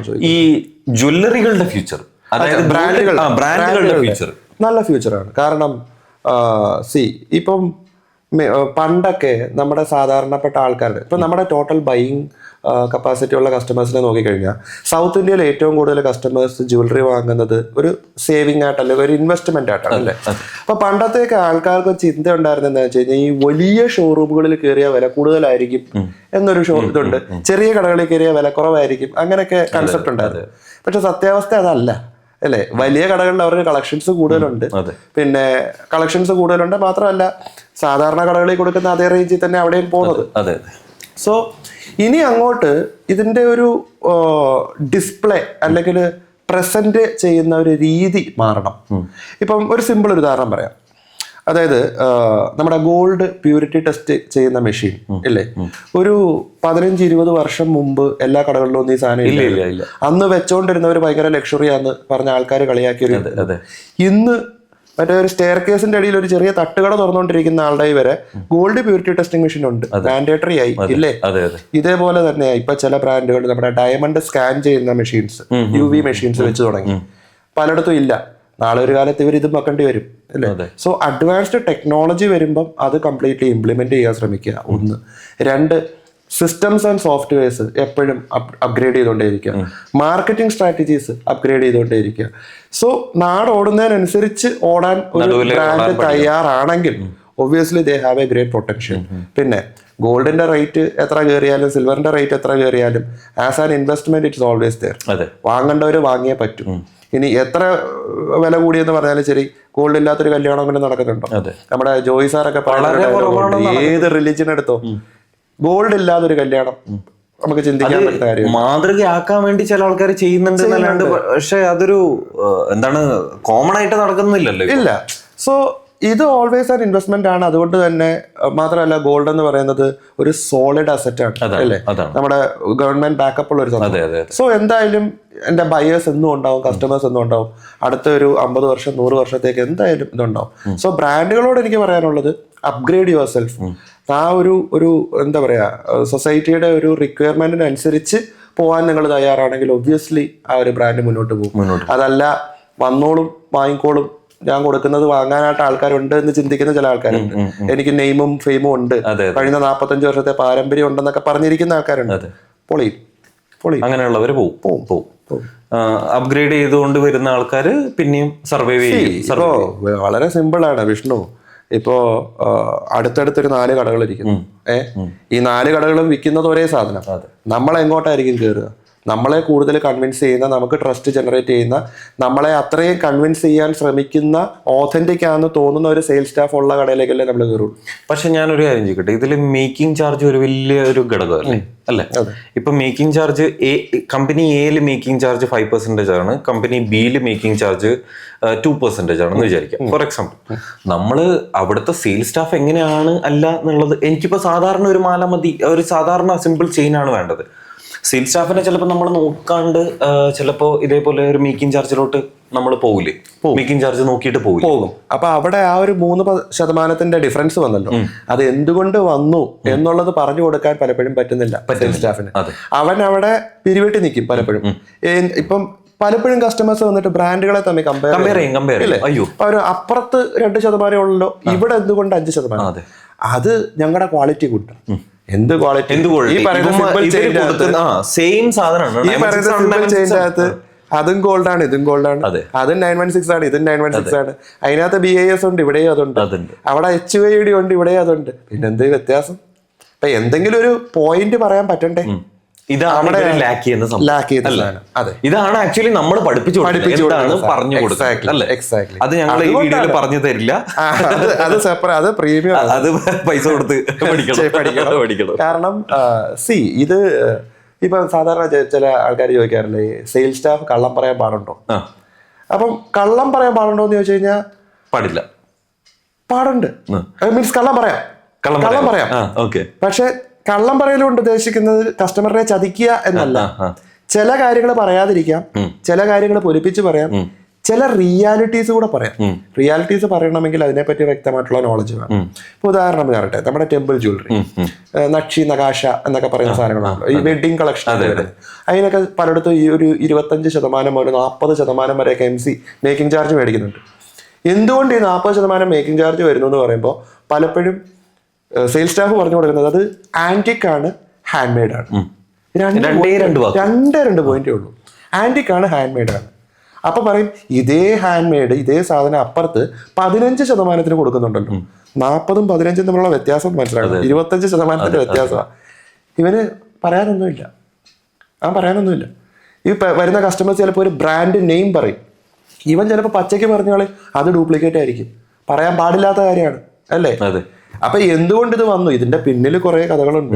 എന്താണ് ഈ ഹാൻഡ് മെയ്ഡ്, എന്താണ് ഈ ആന്റിക്, ഈ പ്രോസസ് എന്താണ്, കാര്യങ്ങൾ പറഞ്ഞു കൊടുക്കാൻ. അതേപോലെ നമ്മൾ നാഗാസ് കളക്ഷൻ എന്ന് പറഞ്ഞാൽ ഒരു 10, 12, 15 ദിവസം വർക്ക് ഉള്ള ഒരു സംഭവമാണ് ശരിക്കും പറഞ്ഞാൽ. 15 അല്ല, അതിൽ കൂടുതലുണ്ട്. ഹാൻഡ് മെയ്ഡ് ഒക്കെ ഇത് എന്തൊക്കെയാണ് ഇതിൽ പോകുന്ന പ്രോസസ്സ് എന്നുള്ളത് അവൻ അറിയാത്തിടത്തോളം കാലം അവന് പറഞ്ഞു കൊടുക്കാൻ പറ്റില്ല. പിന്നെ ഇതേ സാധനം ചിലർ ഈ 5നും 10നും ഒക്കെ കൊടുക്കുന്നവരുണ്ട്. അവരെന്താ മറ്റേ 3D കാസ്റ്റ് ചെയ്തിട്ട് 3D ഡൈ വെച്ചടിച്ച് കൊടുക്കുക. അതിനെ ഹാൻഡ് മെയ്ഡ് നമുക്ക് വിളിക്കാൻ പറ്റില്ല അല്ലേ? അപ്പൊ നമ്മുടെ ഓതന്റിസിറ്റി കസ്റ്റമറിന് ഇന്ന പ്രോസസ്സുകളുണ്ട്. മാത്രമല്ല എല്ലാരും ജ്വല്ലറി ഫ്രണ്ട് വശം മാത്രമേ കാണിക്കുള്ളൂ, അതിന് അനക്കൂല്ല അല്ലേ? ആ ഡമ്മിക്കകത്ത് വെച്ച് ഇത് സാധനം ഒന്ന് തിരിച്ചു വെച്ച് ഇതിന്റെ ബാക്ക് സൈഡ് ഒന്ന് കാണിച്ചു കൊടുക്കാത്ത മനസ്സിലാവും. ഒറ്റ ഉളി വെച്ച് അടിച്ചേക്കുന്ന പാടം. പിന്നെ പോളിഷിങ്, ഈ ആന്റിക് പോളിഷിങ് എങ്ങനെ വന്നു എന്ന് ചോദിച്ചു കഴിഞ്ഞാൽ ഇവര് സാധാരണ മറ്റേ ഷൂ പോളിഷ് ഒക്കെ ഇത് കസ്റ്റമറിനോട് പറഞ്ഞു കൊടുക്കുമോ? ആണോ? അത് മാഡം അത് ഷൂ പോളിഷാ, പോകുമ്പോ കൊണ്ടുവന്നാൽ മതി, ഇല്ലെങ്കിൽ ഇവിടെ വരെ വരാൻ ബുദ്ധിമുട്ടുണ്ടെങ്കിൽ വീട്ടിൽ നിന്ന് തന്നെ ചെയ്താൽ മതി എന്ന്. പോയില്ലേ? അതിന്റെ ഒരു പ്രീമിയംനെസ് എവിടെ പോയില്ലേ? ബ്രാൻഡ് പറ്റിക്കുക എന്നല്ലേ വിചാരിക്കും. ശരിക്കും അതിന്റെ പിന്നിലുള്ള കഥ അതല്ല എന്ന് നമുക്കറിയാം. ഇത് നമ്മള് സ്റ്റാഫിന് പറഞ്ഞു കൊടുക്കുമ്പോൾ, നമ്മുടെ ട്രെയിനിങ്ങിൽ പറഞ്ഞു കൊടുക്കുമ്പോഴാണ് അവര് അയ്യോ ഇതൊരു 20 വർഷം മുമ്പ് ഞങ്ങൾക്ക് അറിയാമായിരുന്നെങ്കിൽ എത്രയോ സെല്ലിങ് നടന്നേനെ. സത്യം പറഞ്ഞാൽ പല ജ്വല്ലറികളിലെയും ഇവര് കല്യാണ പാർട്ടിക്ക് വിളിക്കുന്ന ഒരു പേരാ KP. അറിയാം, KPകളെ അറ്റൻഡ് ചെയ്യാൻ പേടിയാ പലർക്കും. കാരണം ഇവര് രാവിലെ മുതൽ വൈകുന്നേരം വരെ ഇരുന്ന് എല്ലാം കഴിഞ്ഞിട്ട് ഏറ്റവും ലാസ്റ്റ് ഇത് സെലക്ട് ചെയ്യാതെ പോയാ അവന് വലിയൊരു ബ്ലാക്ക് മാർക്ക്. അത് മാത്രമല്ല രാവിലെ മുതൽ വൈകുന്നേരം വരെ അവന്റെ കഷ്ടപ്പാട് പോയി. അവന് വേറെ സെയിൽസ് നടക്കില്ല. മാത്രമല്ല ഇവർക്ക് ഇത് ബുക്കിനകത്ത് എഴുതി വെക്കണം. എല്ലാ ബ്രാൻഡിലും ഉണ്ട്. കസ്റ്റമർ വന്നിട്ട് എണ്ണീറ്റ് പോയി കഴിഞ്ഞാൽ, എടുക്കാതെ എണ്ണീറ്റ് പോയി കഴിഞ്ഞാൽ റീസൺ എഴുതി വെക്കണം. ഇത് നിങ്ങൾ എഴുതൂല, പേടിയാ. ശരിക്കും പറഞ്ഞാൽ ഇതൊക്കെ ബ്യൂട്ടിഫുൾ ആയിട്ട് ഹാൻഡിൽ ചെയ്യാൻ പറ്റുന്ന സാധനമേ സെയിൽസ്. കൃത്യം നമ്മൾ എന്താണോ വിൽക്കുന്നത് അതിനെപ്പറ്റി വ്യക്തമായിട്ടുള്ള ഒരു അവബോധം ഉണ്ടായാൽ ബ്യൂട്ടിഫുൾ ആയിട്ട് സെല് ചെയ്യാൻ പറ്റുന്ന ഒരു സാധനം. ശരിയാണ്. ഇപ്പൊ ഇവിടുത്തെ ഒരു പ്രശ്നം, ചില ഇൻസ്റ്റിറ്റ്യൂട്ടുകൾ വരും അവർ ഡയമണ്ട്സിന്റെ 4C മാത്രം പഠിപ്പിച്ചിട്ട് പോകും. ചിലർ വരും ജസ്റ്റ് ജെമോളജി ബേസിക് പഠിച്ചിട്ട് പോകും. പിന്നെ കുറെ മോട്ടിവേഷൻ ട്രെയിനേഴ്സ് ഉണ്ടാവും, കുറച്ച് സെയിൽസ് ട്രെയിനേഴ്സ് ഉണ്ടാവും. നമുക്ക് ശരിക്കും അതല്ല വേണ്ടി. ഇതെല്ലാം കൂടെ ഇന്റഗ്രേറ്റ് ചെയ്തിട്ട് ആ ഒരു ബ്രാൻഡിന്റെ മോഡ്യൂളും കൂടെ ഇട്ടിട്ട് ഒരു കോക്ടെയിൽ സാധനം നമുക്ക് കൊടുക്കണം. അവിടെയാണ് നമ്മൾ വിജയിച്ചിരിക്കുന്നത്. വിഷ്ണുവും അതേ ടൈപ്പ് ഓഫ് ട്രെയിനിങ് അല്ലേ? നമ്മള് സെയിൽസ്, അതിന്റെ കൂടെ ചെറുതായിട്ട് ഒരു മോട്ടിവേഷൻ, പ്രൊഡക്റ്റ്, ഡയമണ്ട്, ജമോളജി എല്ലാം കൂടെ മിക്സ് ചെയ്ത്, ആസ്ട്രോളജി വേണ്ടവർക്ക് ആസ്ട്രോളജിയും കൂടെ ഇതിലോട്ട് ഇന്റഗ്രേറ്റ് ചെയ്ത് കൊടുക്കുന്നു. അതാണ് നേരത്തെ ജെറിൻ പറഞ്ഞ ആ സംഭവത്തിന്റെ കസ്റ്റമൈസേഷൻ അല്ലേ? അപ്പൊ ജ്വല്ലറിയുടെ ഫീച്ചർ ഇതാ പറഞ്ഞു വന്നത്. ജ്വല്ലറി എന്നും ഒരു അസറ്റ് ആണ്. ബ്രാൻഡുകൾ ഞാൻ നേരത്തെ പറഞ്ഞതുപോലെ കാലത്തിന്റെ റിക്വയർമെന്റിനനുസരിച്ച്, അത് റിക്വയർമെന്റിനനുസരിച്ച് മാറിയാലും പോരാ, അതിനൊരുപടി മുന്നേ അവർ മാറിയിരിക്കണം. കാരണം ഇതാണ് വരാൻ പോകുന്നതെന്ന് പ്രെഡിക്റ്റ് ചെയ്യാൻ അവരെ കൊണ്ട് പറ്റണം. അതിനൊരുപുഴ മുമ്പേ അവരെ സ്റ്റാഫിനെ, അവരുടെ ആർമിയെ പ്രിപ്പയർ ചെയ്ത് വെക്കാൻ പറ്റണം. അങ്ങനെയാണെങ്കിൽ obviously there is A good future ഉണ്ട്. കാരണം ഇതിന്റെ ഒരു പ്രത്യേകത, പ്രഷ്യസ് മെറ്റൽസ് ഓൺലൈനിൽ അധികം സെല്ലിങ് നടക്കില്ല. ആൾക്കാർക്ക് എപ്പോഴും അതിനൊരു ടച്ച് ആൻഡ് ഫീൽ വേണം. അവർക്ക് നേരെ പോയി കണ്ട് തൊട്ട് അത് അനുഭവിച്ചറിഞ്ഞ് ഒന്ന് ഫീൽ ചെയ്ത് വാങ്ങുന്ന ആ ഒരു ട്രെൻഡ് ഉടനെ ഒന്നും മാറില്ല. ശരിയാണ്. അടുത്തൊരു 20-30 വർഷം എത്ര ടെക്നോളജി വന്നെന്ന് പറഞ്ഞാലും ശരി, എത്ര വിർച്വൽ ഇന്റലിജൻസ് വന്നാലും, എത്ര VI യൂസ് ചെയ്തിട്ടുള്ള, ഇപ്പം VI ടെക്നോളജി ഒക്കെ ഉണ്ട്. ജസ്റ്റ് ഗോഗിൾസ് കണക്ട് ചെയ്ത് കഴിഞ്ഞാല് നിങ്ങൾക്ക് ഷോറൂമിന്റെ ഉള്ളിൽ പോയി 360 ഡിഗ്രി കണ്ട് വാങ്ങുന്ന ഒരു എഫക്ട്. പക്ഷെ അവിടെ ടച്ച് ആൻഡ് ഫീല് കിട്ടില്ല. അതുകൊണ്ട് തന്നെ ഫിസിക്കൽ സ്റ്റോറിൽ തന്നെ ആയിരിക്കും എപ്പോഴും ജുവലറി സെല്ലിങ് ഏറ്റവും കൂടുതൽ, പ്രഷ്യസ് മെറ്റൽ ജുവലറി സെല്ലിങ് ഏറ്റവും കൂടുതൽ ഉണ്ടാവുക. സോ അതിനനുസരിച്ച് അവർ അപ്ഗ്രേഡ് ചെയ്യാൻ തയ്യാറാണെങ്കിൽ obviously they can go ahead. ഏത് ബ്രാൻഡാണെങ്കിലും അത് ചെറുതാണെങ്കിലും വലുതാണെങ്കിലും അങ്ങനെ പോകാൻ പറ്റും എന്നാണ് വിശ്വസിക്കുന്നത്. അതെ, കാരണം നമ്മുടെ മുന്നിൽ തന്നെ ഒരുപാട് എക്സാമ്പിളുകൾ ഉണ്ട്. ചെറിയ 2 ഷോപ്പുകളായിട്ട് ഒരു 10 ഷോപ്പുകൾ മാത്രമുള്ള ചില ബ്രാൻഡുകളുണ്ട്. അവിടത്തേക്ക് ഫുട്ഫോൾസ് ഒന്ന് പോയി കാണണം, നിൽക്കാൻ സ്ഥലം കിട്ടത്തില്ല. പലപ്പോഴും ടോക്കൺ ഒക്കെ തരാറുണ്ട്. അപ്പൊ അവരുടെ പ്രത്യേകത എന്താ, അവര് കുറച്ചും കൂടെ അഡ്വാൻസ്ഡ് ആയിട്ട് ചില കാര്യങ്ങൾ അവിടെ ചെയ്തു വെച്ചിട്ടുണ്ട്. ഞാൻ എല്ലാം ഒന്നും പറയുന്നില്ല, അത് പറഞ്ഞു കഴിഞ്ഞാൽ ബ്രാൻഡ് ഏതാന്ന് മനസ്സിലാവും. എനിക്കൊരു ചെറിയ ഐഡിയ അവിടെ പോയി കാണണം, അന്നേരം മനസ്സിലാവുള്ളൂ. അപ്പൊ അത് ചെറുത് വലുത് എന്നുള്ളതിലല്ല കാര്യം, അവരെത്രത്തോളം ലേറ്റസ്റ്റ് ട്രെൻഡിനെ കൺസീവ് ചെയ്യുന്നുണ്ട്, എത്രത്തോളം അവർ അപ്ഗ്രേഡ് ആവുന്നുണ്ട്, അവരുടെ സ്റ്റാഫിന്റെ ക്വാളിറ്റി എത്രത്തോളം അവർ കൂട്ടുന്നുണ്ട്, സ്കിൽ ഡെവലപ്മെന്റ് എന്തോരം ചെയ്യുന്നുണ്ട്, അതിലാണ് മെയിൻ കാര്യമുള്ളത്. ഞാൻ നേരത്തെ നമ്മൾ സംസാരിച്ച ഇതിൽ ഒരു കാര്യം നോട്ട് ചെയ്തായിരുന്നു. ഇപ്പോൾ ജെറിൻ നേരത്തെ പറഞ്ഞു സോഡിയാക് സൈൻ ഒരു കുറേ കാലത്തേക്ക് ഒന്നാണെന്നാണ് വിചാരിച്ചിരുന്നത്. പിന്നെ അതല്ലാന്ന് മനസ്സിലായി. അപ്പോൾ സോഡിയാക് സൈനിനെ അനുബന്ധിച്ചിട്ടാണല്ലോ നമ്മളെ ബർത്ത് സ്റ്റോൺസ് വരുന്നത്, അല്ലെങ്കിൽ നമ്മുടെ രാശി അല്ലേ, വേദിക് ആസ്ട്രോളജിയിൽ വരുന്ന ഇന്ത്യൻ ആസ്ട്രോളജി ഒന്ന് വരുന്നുണ്ട്, പിന്നെ നമ്മുടെ വെസ്റ്റേൺ ആസ്ട്രോളജി വരുന്നുണ്ട്, കലണ്ടർ ബേസ് ചെയ്തിട്ടും ഒന്ന് വരുന്നുണ്ട്. അപ്പൊ ഇന്ത്യൻ വേദിക് ആസ്ട്രോളജിയിൽ അത്രയും കാലം ജെറിന്റെ സ്റ്റോൺ എന്ന് വിചാരിച്ച് നടന്ന ഒരു സ്റ്റോൺ വേറെ ആയിരിക്കും അല്ലെ. ഇപ്പോ സ്റ്റോൺ ഏതാണെന്ന് ഞാൻ ചോദിക്കുന്നില്ല. അങ്ങനെയാണെങ്കിലും ജെമോളജിയിൽ അല്ലെങ്കിൽ ജെം സ്റ്റോൺസിൽ ജെറിന് ഏറ്റവും ഇഷ്ടപ്പെട്ട സ്റ്റോൺ ഏതാണ്? റൂബലൈറ്റ്. അതുകൊണ്ടാണോ റെഡ് കളർ ടൂർമലിൻ? അതുകൊണ്ടാണോ റൂബെല്ലോ? അതിൽ നിന്ന് ഇൻസ്പയർ ആയിട്ടാണ് റുബെല്ലോ എന്നുള്ള ബ്രാൻഡ് നെയിം വന്നത്. റൂബലൈറ്റ് എന്ന് പറഞ്ഞാൽ ടൂർമലിന്റെ ഒരു റെഡ് കളർ വെറൈറ്റി ആണ്, വളരെ റെയർ ആണ്. അതേപോലെ റൂബിക്ക് പകരമായിട്ട് നമുക്ക് യൂസ് ചെയ്യാൻ സബ്സ്റ്റിറ്റ്യൂട്ട് ആയിട്ട് പലരും ഉപയോഗിക്കുന്ന സാധനമാണ് ചെയ്യുന്നത്. മാത്രമല്ല അതൊരു ടൈപ്പ് A സ്റ്റോൺ ആണ്. ഇൻക്ലൂഷൻസ് അങ്ങനെ അധികം ഉണ്ടാവില്ല. നല്ല ക്രിസ്റ്റൽ ക്ലീൻ ആയിട്ട് കിട്ടും. കളർ ഭയങ്കര ടിമിഡിങ് കളറാണ് അതിന്റെ. സോ ഫോട്ടോ ഉണ്ടെങ്കിൽ ഒരു ഫോട്ടോ അതിന്റെ കൂടെ ഒന്ന് കാണിച്ചിരുന്നാൽ മതി. കാരണം പലർക്കും ഈ പേര് അറിയില്ല.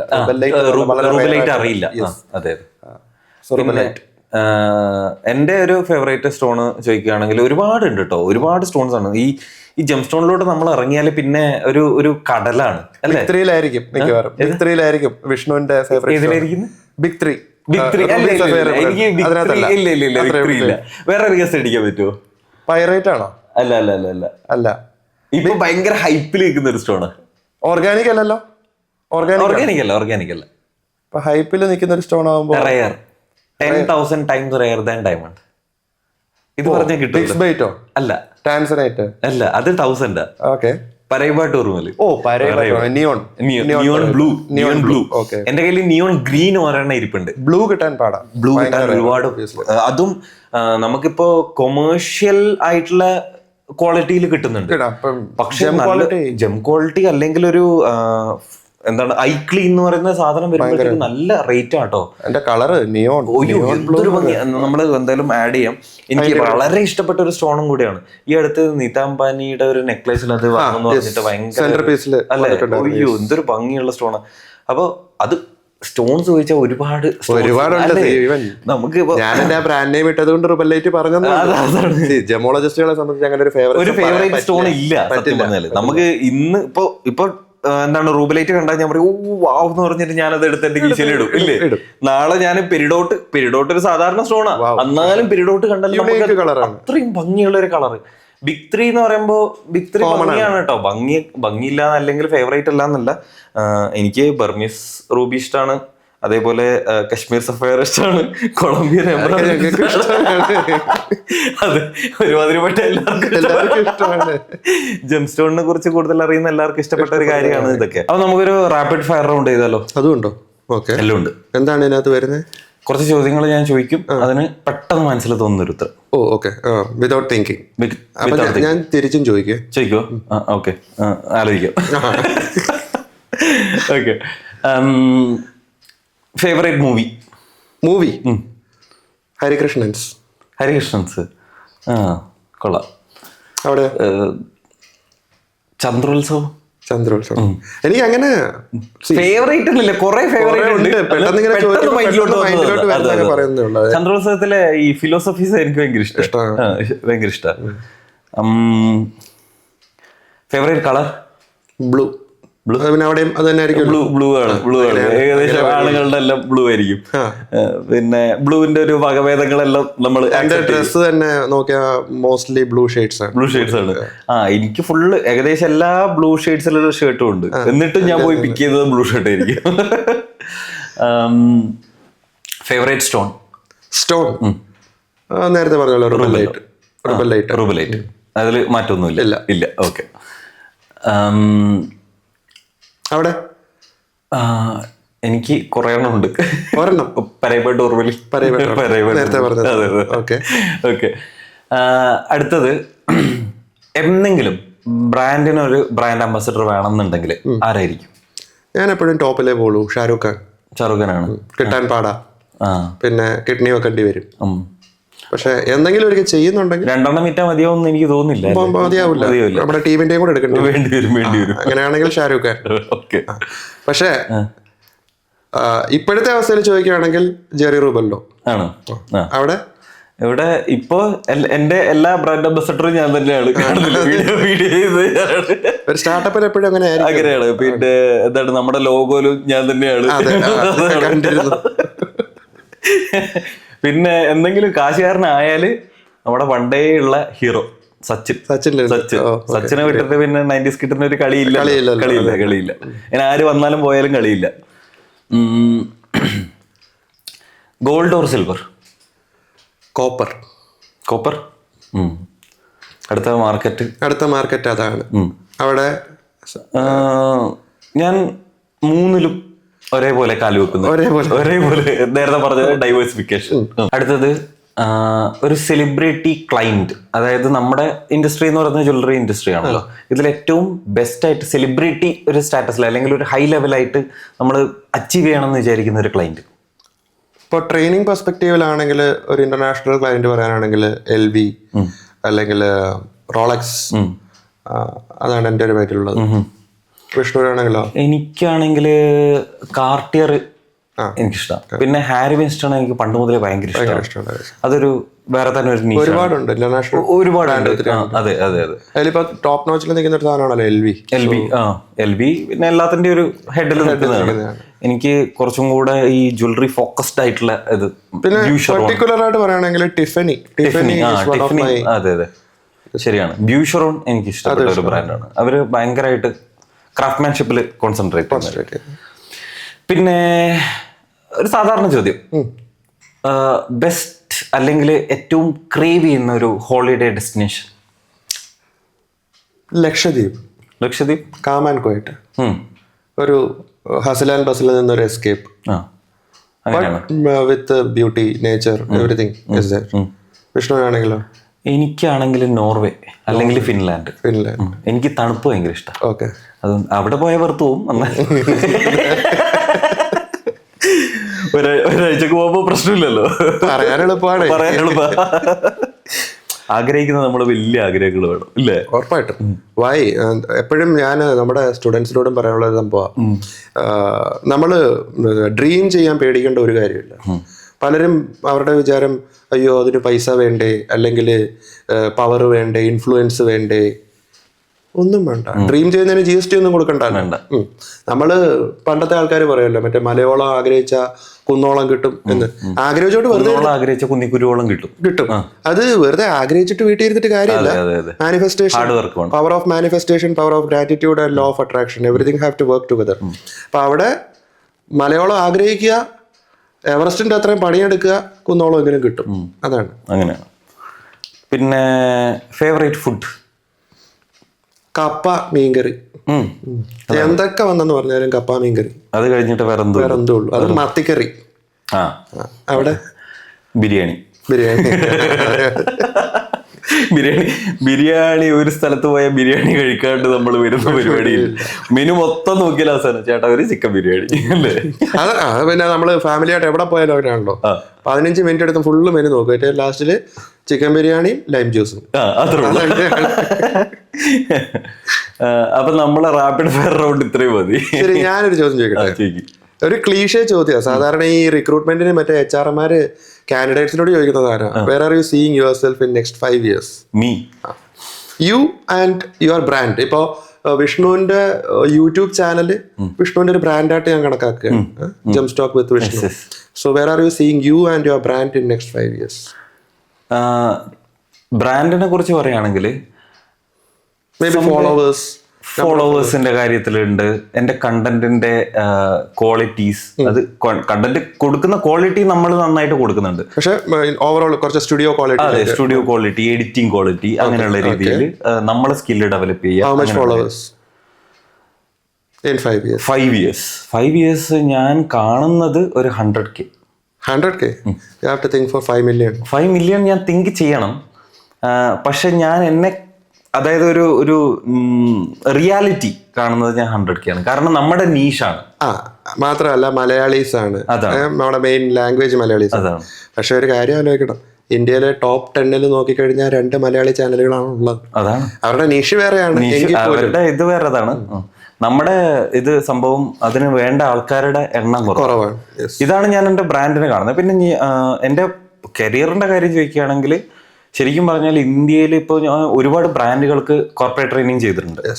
അപ്പോൾ എല്ലാ ബ്രാൻഡുകളിലും കയറി കോർപ്പറേറ്റ് ട്രെയിനിങ് ചെയ്ത് നമ്മൾ അറിയപ്പെടുന്ന ഒരു കോർപ്പറേറ്റ് ട്രെയിനറായി മാറുക. പോർട്ട്ഫോളിയോയിൽ പല ബ്രാൻഡ്സ് ആഡ് ചെയ്യുക, അതും ഗ്രീൻ ഫ്ലാഗിൽ. റെഡ് ഫ്ലാഗിൽ നമുക്ക് എത്ര വേണേലും ചെയ്യാം. റെഡ് ഫ്ലാഗ് ആവുന്നു തോന്നിക്കഴിഞ്ഞാൽ സ്റ്റോപ്പ് ചെയ്യാം. അത്രേ ഉള്ളൂ. പറയാറുണ്ടല്ലോ, എന്താ ഈണം നന്നായിട്ടിരിക്കുമ്പോ പാട്ട് നിർത്തുക, സ്വരം നന്നാകുമ്പോ പാട്ട് നിർത്തുക. എന്റെയും പരിപാടി അത് തന്നെ. അതുകൊണ്ടാണ് ഞാൻ ഫസ്റ്റിലാ പറഞ്ഞത്, നമ്മളെ കൊണ്ട് പറ്റുന്നതേ എടുക്കാവൂ. എടുത്ത കാര്യം, പ്രോമിസ് ചെയ്ത കാര്യം കൃത്യമായിട്ട് കൊടുക്കാൻ പറ്റും. അതിപ്പം ജീവൻ ഉണ്ടെങ്കിൽ എത്ര ഹസിൽ ആൻഡ് ബസിൽ കഴിച്ചിട്ടാണെങ്കിലും ശരി, അത് ചെയ്ത് തീർക്കണം. അത് സത്യം. പിന്നെ പേഴ്സണലി എന്നോട് ചോദിക്കുകയാണെങ്കിൽ ഞാൻ ഒരു പീസ്ഫുൾ ആയിട്ടുള്ള ഒരു മലയോരത്ത് ഒരു ചെറിയ വീട്, പാടശേഖരം ഉണ്ടാവും, നമ്മുടെ തന്നെ ഫാം, അതായത് അഗ്രികൾച്ചറും കാര്യങ്ങളൊക്കെ നമ്മളുടെ തന്നെ. ട്രീ ഹൗസ് വേണമായിരിക്കും. ട്രീ ഹൗസ് കിട്ടിയാൽ കൊള്ളാം, അത് ബഡ്ജറ്റിനനുസരിച്ചിട്ട്. പിന്നെ അതായത് ഒരു പീസ്ഫുൾ ലൈഫ്, ഈ ഹസൽ ആൻഡ് ബസൽ എന്നൊക്കെ മാറി നിന്ന്, അതിനുള്ള പ്രായമായി എന്നല്ല, പക്ഷെ 90s കിഡ്സിന്റെ അല്ലേ നമ്മുടെ പഴയ മറ്റേ തറവാട് വീടുകളൊക്കെ കാണുന്ന പോലെ, മറ്റേ 4 കെട്ട് 8 കെട്ടോ. അതെ, എനിക്ക് അങ്ങനെ വലിയ ആഗ്രഹങ്ങളൊന്നുമില്ല. എനിക്കൊരു 10 ഏക്കർ സ്ഥലവും 10 ഏക്കർ വലിയ ആഗ്രഹങ്ങൾ, കഞ്ഞി കുടിച്ച് ജീവിക്കണം അമ്പാനിയുടെ പോലെ. നേച്ചറിനെ ഭയങ്കരമായിട്ട് ഇഷ്ടപ്പെടുന്ന ഒരാളാണ് ഞാൻ. മറ്റേ ആ പഴയ ഒരു തറവാട് വീട് സെറ്റപ്പ്, സൈഡിലൊരു കുളം, കുറച്ച് ഗ്രീനറി, മലകുന്ന്, പിന്നെ രാവിലെ 5 മണിക്ക് നമ്മുടെ അമ്പലത്തിൽ നിന്ന് കേൾക്കുന്ന പാട്ട്, പിന്നെ നാട്ടുകാരുടെ കുർബാന, നാട്ടുകാരുടെ കുറ്റം പറിച്ചത്, പിന്നെ അപ്പുറത്തെ വീട്ടില് ചിക്കൻ കറിയുടെ മണം ഇങ്ങോട്ട് വരും, ഇത് ചിക്കനല്ലയോ വിളിച്ചു വയ്ക്കുന്നത്. എന്റെ വീട്ടിലത് കിട്ടില്ല, കാരണം ഞങ്ങള് 10 ഏക്കർ ഉണ്ടല്ലോ. അതാ പറഞ്ഞത്, നിങ്ങൾ മിസ് ചെയ്യാൻ പോകുന്ന കാര്യങ്ങള്. ഇപ്പോഴത്തെ ജനറേഷനിൽ ഇതൊക്കെ മിസ് ചെയ്യുന്ന കാര്യങ്ങൾ. നമ്മളെയൊക്കെ ഒരു ഭാഗ്യം നോക്കണേ, 90s കിഡ്സിന്റെ വലിയൊരു എവല്യൂഷനിൽ കൂടെ വന്നിട്ട് എന്തൊക്കെയോ മാറ്റങ്ങൾ നമ്മൾ കണ്ട് വന്നത് ഫാസ്റ്റ് ആയിട്ട്. പെട്ടെന്ന് മൊബൈൽ ഫോണിന്റെ വരവ്, കീപാഡ് ഫോണ്, അതും ബ്ലാക്ക് ആൻഡ് വൈറ്റ് ഫോണ്, അത് കഴിഞ്ഞിട്ട് മഞ്ഞ കളർ ആവുന്നു, പിന്നെ കളർ വരുന്നു. ഞാനൊക്കെ തുടങ്ങുന്ന ആ ടോർച്ച് ഫോൺ, മറ്റേ ആദ്യത്തെ നോക്കിയ 1110 ആയിരുന്നു. ഞാനത് ഇപ്പോഴും വെച്ചിട്ടുണ്ട്. പിന്നെ ഒരു സോണി എക്സ്പീരിയ, വാക്മാൻ സീരീസ്, പിന്നെ N72, അതൊക്കെ ഗൾഫിൽ നിന്ന് വരുന്നവര് കൊണ്ടുതരും. N73 എന്റെ അച്ഛന്റെ ഫോണായിരുന്നു. പിന്നെ ഒരു ഫ്ലിപ്പ് സാധനം മോട്ടറോള. അയ്യോ, ഇതൊക്കെ അതിനു മുമ്പ് നമ്മുടെ വീട്ടിൽ ഇരിക്കുന്ന ലാൻഡ് ഫോൺ, മറ്റേ കറക്കി വിളിക്കുന്ന സാധനം, ഇപ്പോഴത്തെ ജനറേഷൻ കണ്ടിട്ടുണ്ടാവില്ല. ഈ ജനറേഷന്റെ കാര്യം പറഞ്ഞപ്പോ ഒരു ഇമ്പോർട്ടന്റ് ക്വസ്റ്റ്യൻ എല്ലാ ബ്രാൻഡുകളും ഫേസ് ചെയ്യുന്ന ഒരു മെയിൻ പ്രശ്നമാണ്. ഇപ്പം വിഷ്ണുവിന് അത് നന്നായിട്ട് എന്താ പറയാ റിലേറ്റ് ചെയ്യാൻ പറ്റും. നമ്മൾ ട്രെയിനിങ്ങിന് പോകുമ്പോൾ നമ്മുടെ ക്ലയൻസ് നമ്മളോട് പറയുന്ന മേജർ റീസൺ ആണ് ഈ ജൂനിയർ സീനിയർ ഇഷ്യൂ. എല്ലാ ബ്രാൻഡുകളിലും ഉണ്ട്.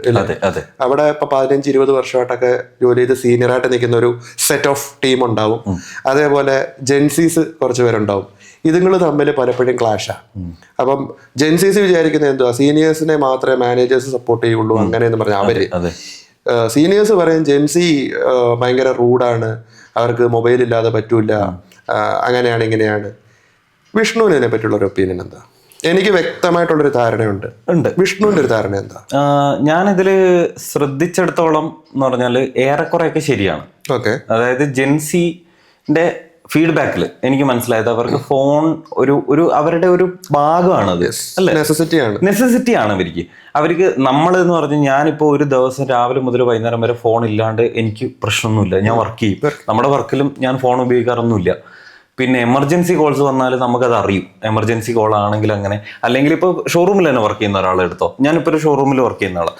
എമർജൻസി ഉണ്ടെങ്കിൽ അവർ മാനേജേഴ്സിനോ അല്ലെങ്കിൽ ഷോറൂമിൽ വിളിച്ചിട്ട് കാര്യങ്ങൾ അറിയിക്കും.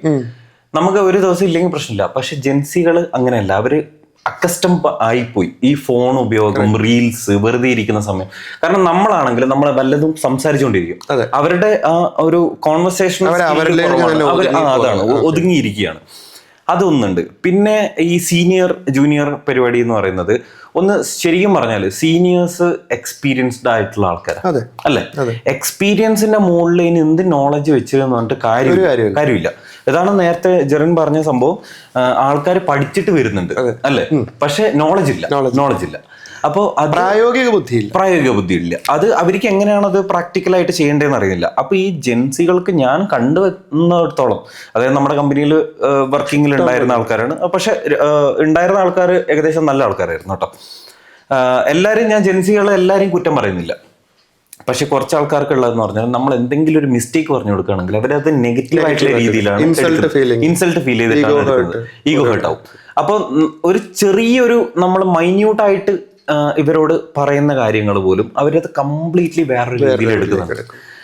അതേ സമയത്ത് സീനിയേഴ്സ് ഈ ഒരു രീതിയിൽ ചിന്തിക്കുന്നുണ്ട്, എനിക്ക് എക്സ്പീരിയൻസ് ഉണ്ട്, അപ്പൊ ഞാൻ പറയുന്നത് ഇവൻ കേൾക്കണം എന്ന് വിചാരിക്കുന്നത് കൊണ്ട് അത് ഒരു ചില സമയങ്ങളിൽ വലിയ പ്രശ്നങ്ങൾ ഉണ്ടാവും. അത് ശരിക്കും പറഞ്ഞാൽ അത് രണ്ടുപേരുടെ ആ ജനറേഷണൽ ഗ്യാപ്പാണ്, അല്ലെ? ജനറേഷണൽ ഗ്യാപ്പാണ്. ഞാനാണെങ്കിലും എൻ്റെ ഒരു 90s കിഡിന്റെ ഒരു തോട്ടില് ഞാൻ ഒരാളോട് എന്തെങ്കിലും കാര്യങ്ങൾ പറയുന്നുണ്ട്. അപ്പൊ ഞാൻ ഉദ്ദേശിക്കുന്നത് എന്നോട് എൻ്റെ സീനിയർ പറയുമ്പോൾ ഞാൻ കേട്ട് മനസ്സിലാക്കി അത് ചെയ്യുന്നത് പോലെ തന്നെ അവനും ചെയ്യണം. പക്ഷെ ഇവരുടെ തോട്ട് മെന്റാലിറ്റി വേറെ. ഞാൻ എങ്ങനെയാണോ ചെയ്യുന്നത് അതിൽ നിന്ന് ഞാൻ പഠിച്ചിട്ട് ഞാൻ ചെയ്തോളാം എന്നുള്ളതാണ്. മോശം എന്നല്ല ഞാൻ പറയുന്നത്, പക്ഷെ അതാണ് അവരുടെ, അവിടെയാണ് ഈ കോൺഫ്ലിക്റ്റ് വരുന്നത്. എന്റെ ഒരു ടേക്ക് ഓവർ എന്താ പറയുക, ഇതില് ഈ നമ്മൾ പൊതുവെ ജെൻസി എന്ന് പറയുന്നത് ഏകദേശം 1996 ശേഷമുള്ള ഇവിടെ ജെൻസീസ് റൂഡാണ്, ഇതാണ്, അവർ ഭയങ്കര ഈഗോ ഹേർട്ട് ആവും, ഭയങ്കര ഇമോഷണൽ ആണെന്നൊക്കെ പറയുന്നതിന്റെ കൂടെ തന്നെ അവർക്കൊരു പോസിറ്റീവ് കൂടി ഉണ്ട്. They are multi taskers. നമ്മളെ കൊണ്ട് എപ്പോഴും പറ്റുന്ന പരിപാടിയല്ല, അല്ലെ? മൾട്ടി ടാസ്കിങ് എന്ന് പറഞ്ഞു കഴിഞ്ഞാൽ അവർ ടെക്നോളജിയെ കൂടുതൽ അഡാപ്റ്റ് ചെയ്തിരിക്കുന്ന ആൾക്കാരാണ്. അതുപോലെ തന്നെ അവരങ്ങനെ സെന്റിമെന്റൽ ഒന്നും ആവുന്ന ഇതില്ല. അപ്പം ഈ ട്രഡീഷണൽ ജ്വല്ലറി ബ്രാൻഡ്സ് നോക്കിക്കഴിഞ്ഞാൽ അവിടെ ഈ 20 വർഷം 25 വർഷമായിട്ട് വർക്ക് ചെയ്യുന്ന ആൾക്കാരെന്ന് പറഞ്ഞാൽ സ്റ്റാർട്ടിങ് മുതലേ അവിടെ ഉണ്ട്.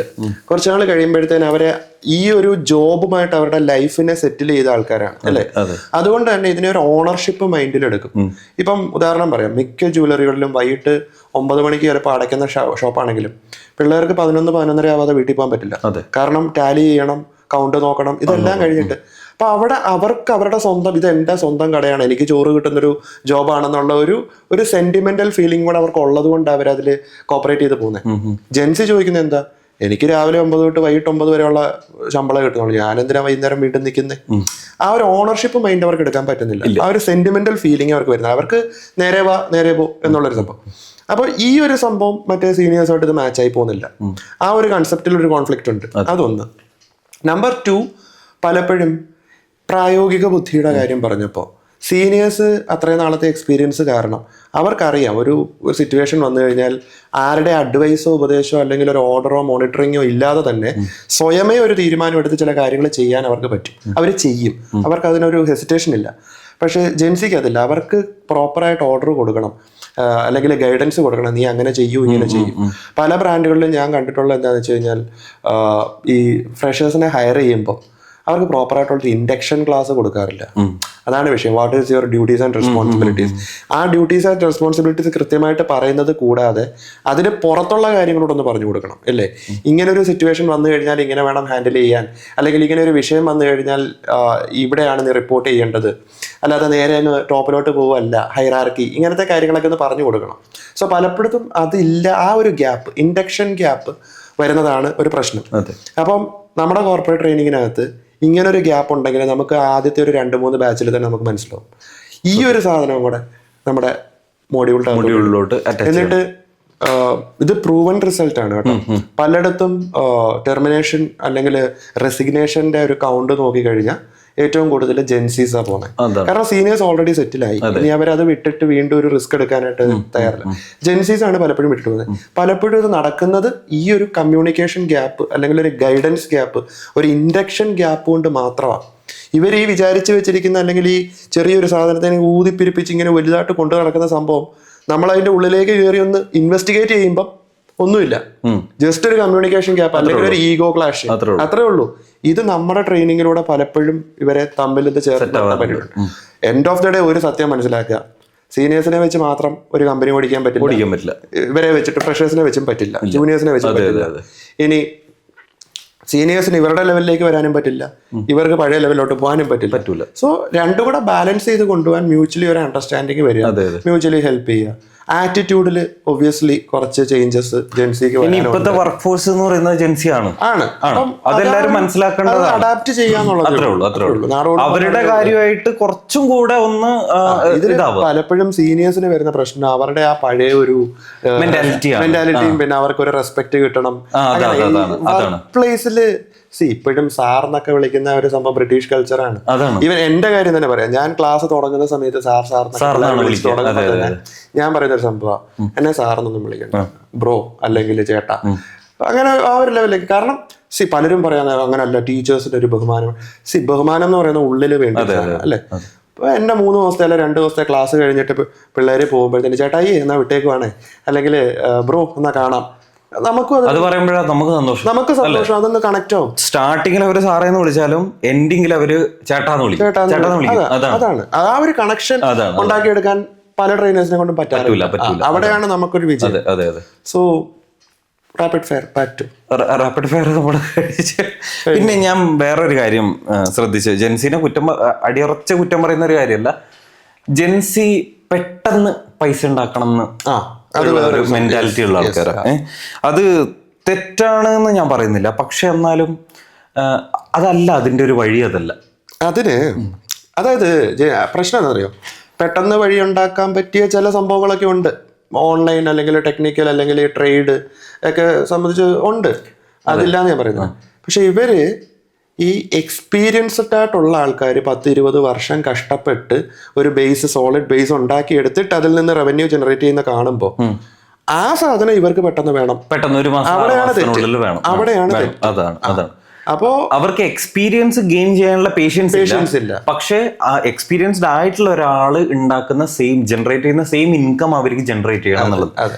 ഇപ്പോ ഞാനിപ്പോ ലാസ്റ്റ് ആയിട്ട് ക്ലാസ് എടുത്ത ചില ബ്രാൻഡുകളിൽ നിന്ന് പുതുതായിട്ട് വന്ന പിള്ളേർ, നമ്മളായിട്ട് കോണ്ടാക്ട് ഉള്ള പിള്ളേർ, അപ്പോൾ ഇറങ്ങി എന്ന് പറഞ്ഞു. ഞാൻ ചോദിച്ചു എന്താ കാരണം, ഒന്ന് ടൈമിങ് ശരിയാവുന്നില്ല, പിന്നെ വേറെ ഒന്നെന്ന് പറഞ്ഞാൽ നമ്മുടെ ആ ഒരു ഇൻകം സാലറി അത്ര മതിയാവുന്നില്ല.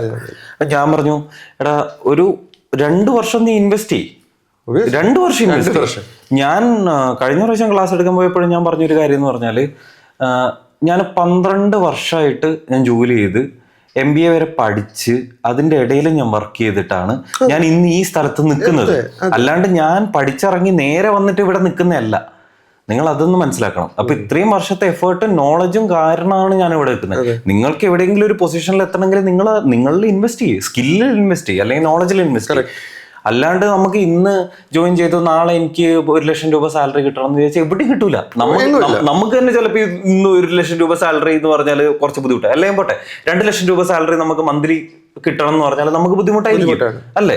അതൊക്കെ ഒരു വേറൊരു ലെവലില് ചിന്തിക്കുന്നത് കൊണ്ടാണ്. പക്ഷെ നമ്മള് മാക്സിമം സ്കില്ല് അല്ലെങ്കിൽ നോളജ് ഗെയിൻ ചെയ്യുക, എന്നിട്ട് അതിനു വേണ്ടി ചോദിക്കുക. അപ്പൊ ഓക്കെയാണ് അല്ലേ.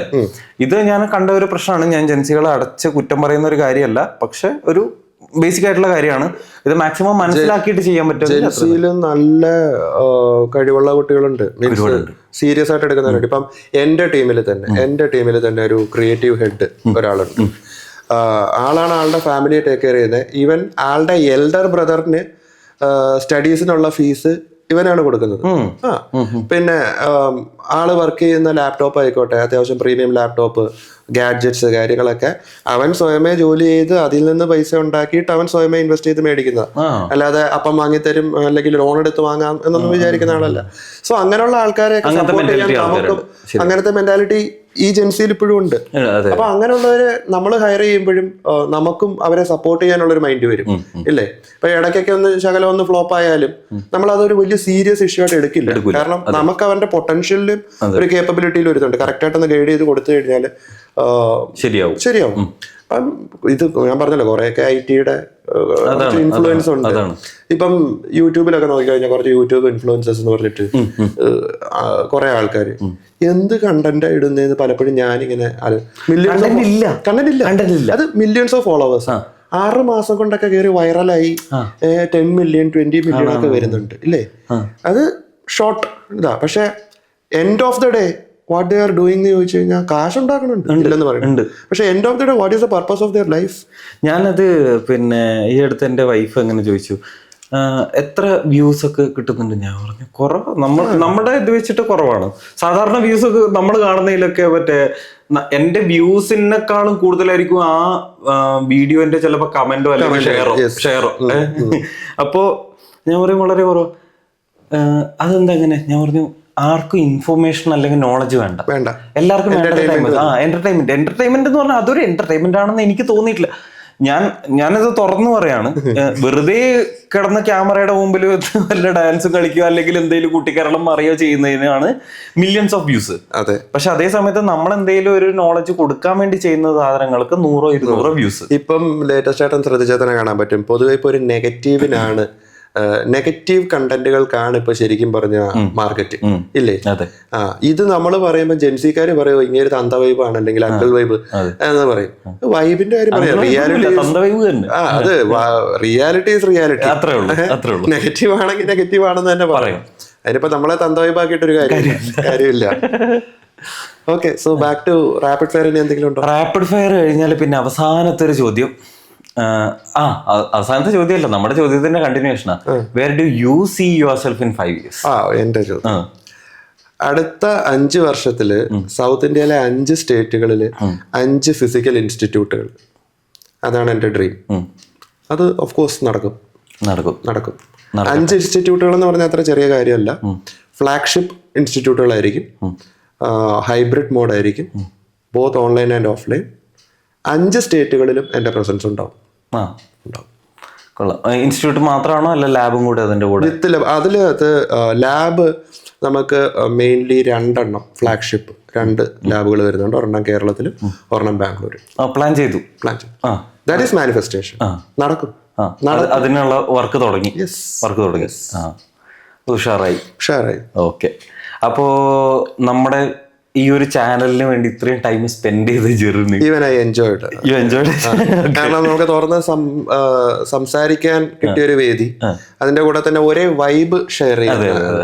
അതുകൊണ്ട് എനിക്ക് ഇടയ്ക്ക് കുറെ ഇങ്ങനെ കൊളാബറേഷൻ റിക്വസ്റ്റുകളൊക്കെ വന്നിട്ടുണ്ട്. ഞാൻ എല്ലാം റിജക്ട് ചെയ്യുക ചെയ്തത്. അത് ഇഷ്ടമില്ലാഞ്ഞിട്ടല്ല, നമ്മള് സംസാരിക്കുന്ന ഓപ്പോസിറ്റ് ഇരിക്കുന്ന ആൾക്കും അതിനെ പറ്റിയിട്ട് ഒരു ഐഡിയ ഉണ്ടെങ്കിൽ മീനിങ് ഫുൾ ആയിരിക്കും.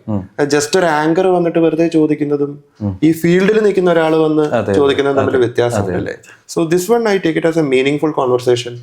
ഈവൻ വിൽ സി ഫ്യൂച്ചറിൽ നമുക്ക് അസോസിയേറ്റ് ചെയ്യാൻ പറ്റുമെങ്കിൽ തീർച്ചയായിട്ടും. ഞാൻ ഫ്രീലാൻസ് ആണ്, താങ്കൾ ഒരു ഇൻസ്റ്റിറ്റ്യൂട്ടിന്റെ ഫൗണ്ടർ ആണ്. ഞാൻ പറഞ്ഞല്ലോ, നമ്മൾ കുറച്ച് പ്രോട്ടോകോൾസ് ഒക്കെ വെച്ചിട്ടുണ്ട്. You are always fitting into that. വിഷ്ണുവിന് ഓക്കെ ആണെങ്കിൽ you are always welcome, my doors are open. തീർച്ചയായും നമുക്ക് അതിനെ കുറിച്ച് എന്തായാലും തീർച്ചയായും ഡിസ്കസ് ചെയ്യാം. അപ്പോൾ ഈ ഒരു ചാനലിൽ വന്ന് ഇത്രയും സമയം സ്പെൻഡ് ചെയ്തതിനും താങ്കളുടെ ഒരുപാട് സമയം ഞാൻ വേസ്റ്റ് ചെയ്തെന്ന് അറിയാം. ഇന്നത്തെ മിക്കവാറും ഉറക്കം പോയി കാണും. അല്ല, ഇതൊക്കെ കോമൺ ആണ്. 3 മണി 4 മണിയൊക്കെ ആവും. അപ്പോ എന്തായാലും ഇത്രയും സമയം സ്പെൻഡ് ചെയ്തതിന് ഒരുപാട് നന്ദിയുണ്ട്. അപ്പോ വീണ്ടും കാണാം. ഈ ഒരു പുതിയ പോഡ്കാസ്റ്റിന്റെ ഇതൊരു പുതിയ സ്റ്റാർട്ടിങ് ഒരു സംഭവമായിട്ട് വരട്ടെ. തീർച്ചയായിട്ടും നമ്മുടെ ഇനിയും വരുന്ന കാലങ്ങളിലെ പോഡ്കാസ്റ്റ് കഴിഞ്ഞ് നമ്മൾ ഒന്നും കൂടി ഇരിക്കാം. ഓക്കെ. അപ്പോൾ IAJFന്റെ ഫ്യൂച്ചർ എന്താണ്, ആ IAJF എവിടെ വരെ എത്തി, താങ്കളിപ്പോൾ കണ്ട 5 years മാനിഫെസ്റ്റേഷൻ എവിടെ വരെ കംപ്ലീറ്റ് ചെയ്തു എന്നുള്ള കാര്യങ്ങൾ നമുക്ക് ഒന്നും കൂടെ ഡിസ്കസ് ചെയ്യാം. ജെം സ്റ്റോണിനെ പറ്റി കൂടുതൽ സംസാരിക്കാം. അപ്പോൾ IAJFന് എൻ്റെ എല്ലാവിധ അഭിവാദ്യങ്ങളും. അതേപോലെ തന്നെ അടുത്ത ഒരു 5 വർഷം കഴിയുമ്പോഴത്തേന് ഈ ഒരു ഡൊമൈനിലെ ഏറ്റവും ടോപ്പ് യൂട്യൂബ് ചാനലായിട്ട് മാറട്ടെ. അത് ഞാൻ ജസ്റ്റ് ഇൻഫോ എന്ന് പറയുന്നില്ല, ഇൻഫോർടൈൻമെന്റ്. അതിനകത്ത് കുറച്ച് വ്ളോഗ്സ് ഒക്കെ ഇൻക്ലൂഡ് ചെയ്യും, കുറച്ച് വിസിറ്റുകളൊക്കെ ഇൻക്ലൂഡ് ചെയ്യും. കാരണം ഇതൊരു അൺഎക്സ്പ്ലോർഡ് സാധനമാണ്. ഓക്കെ.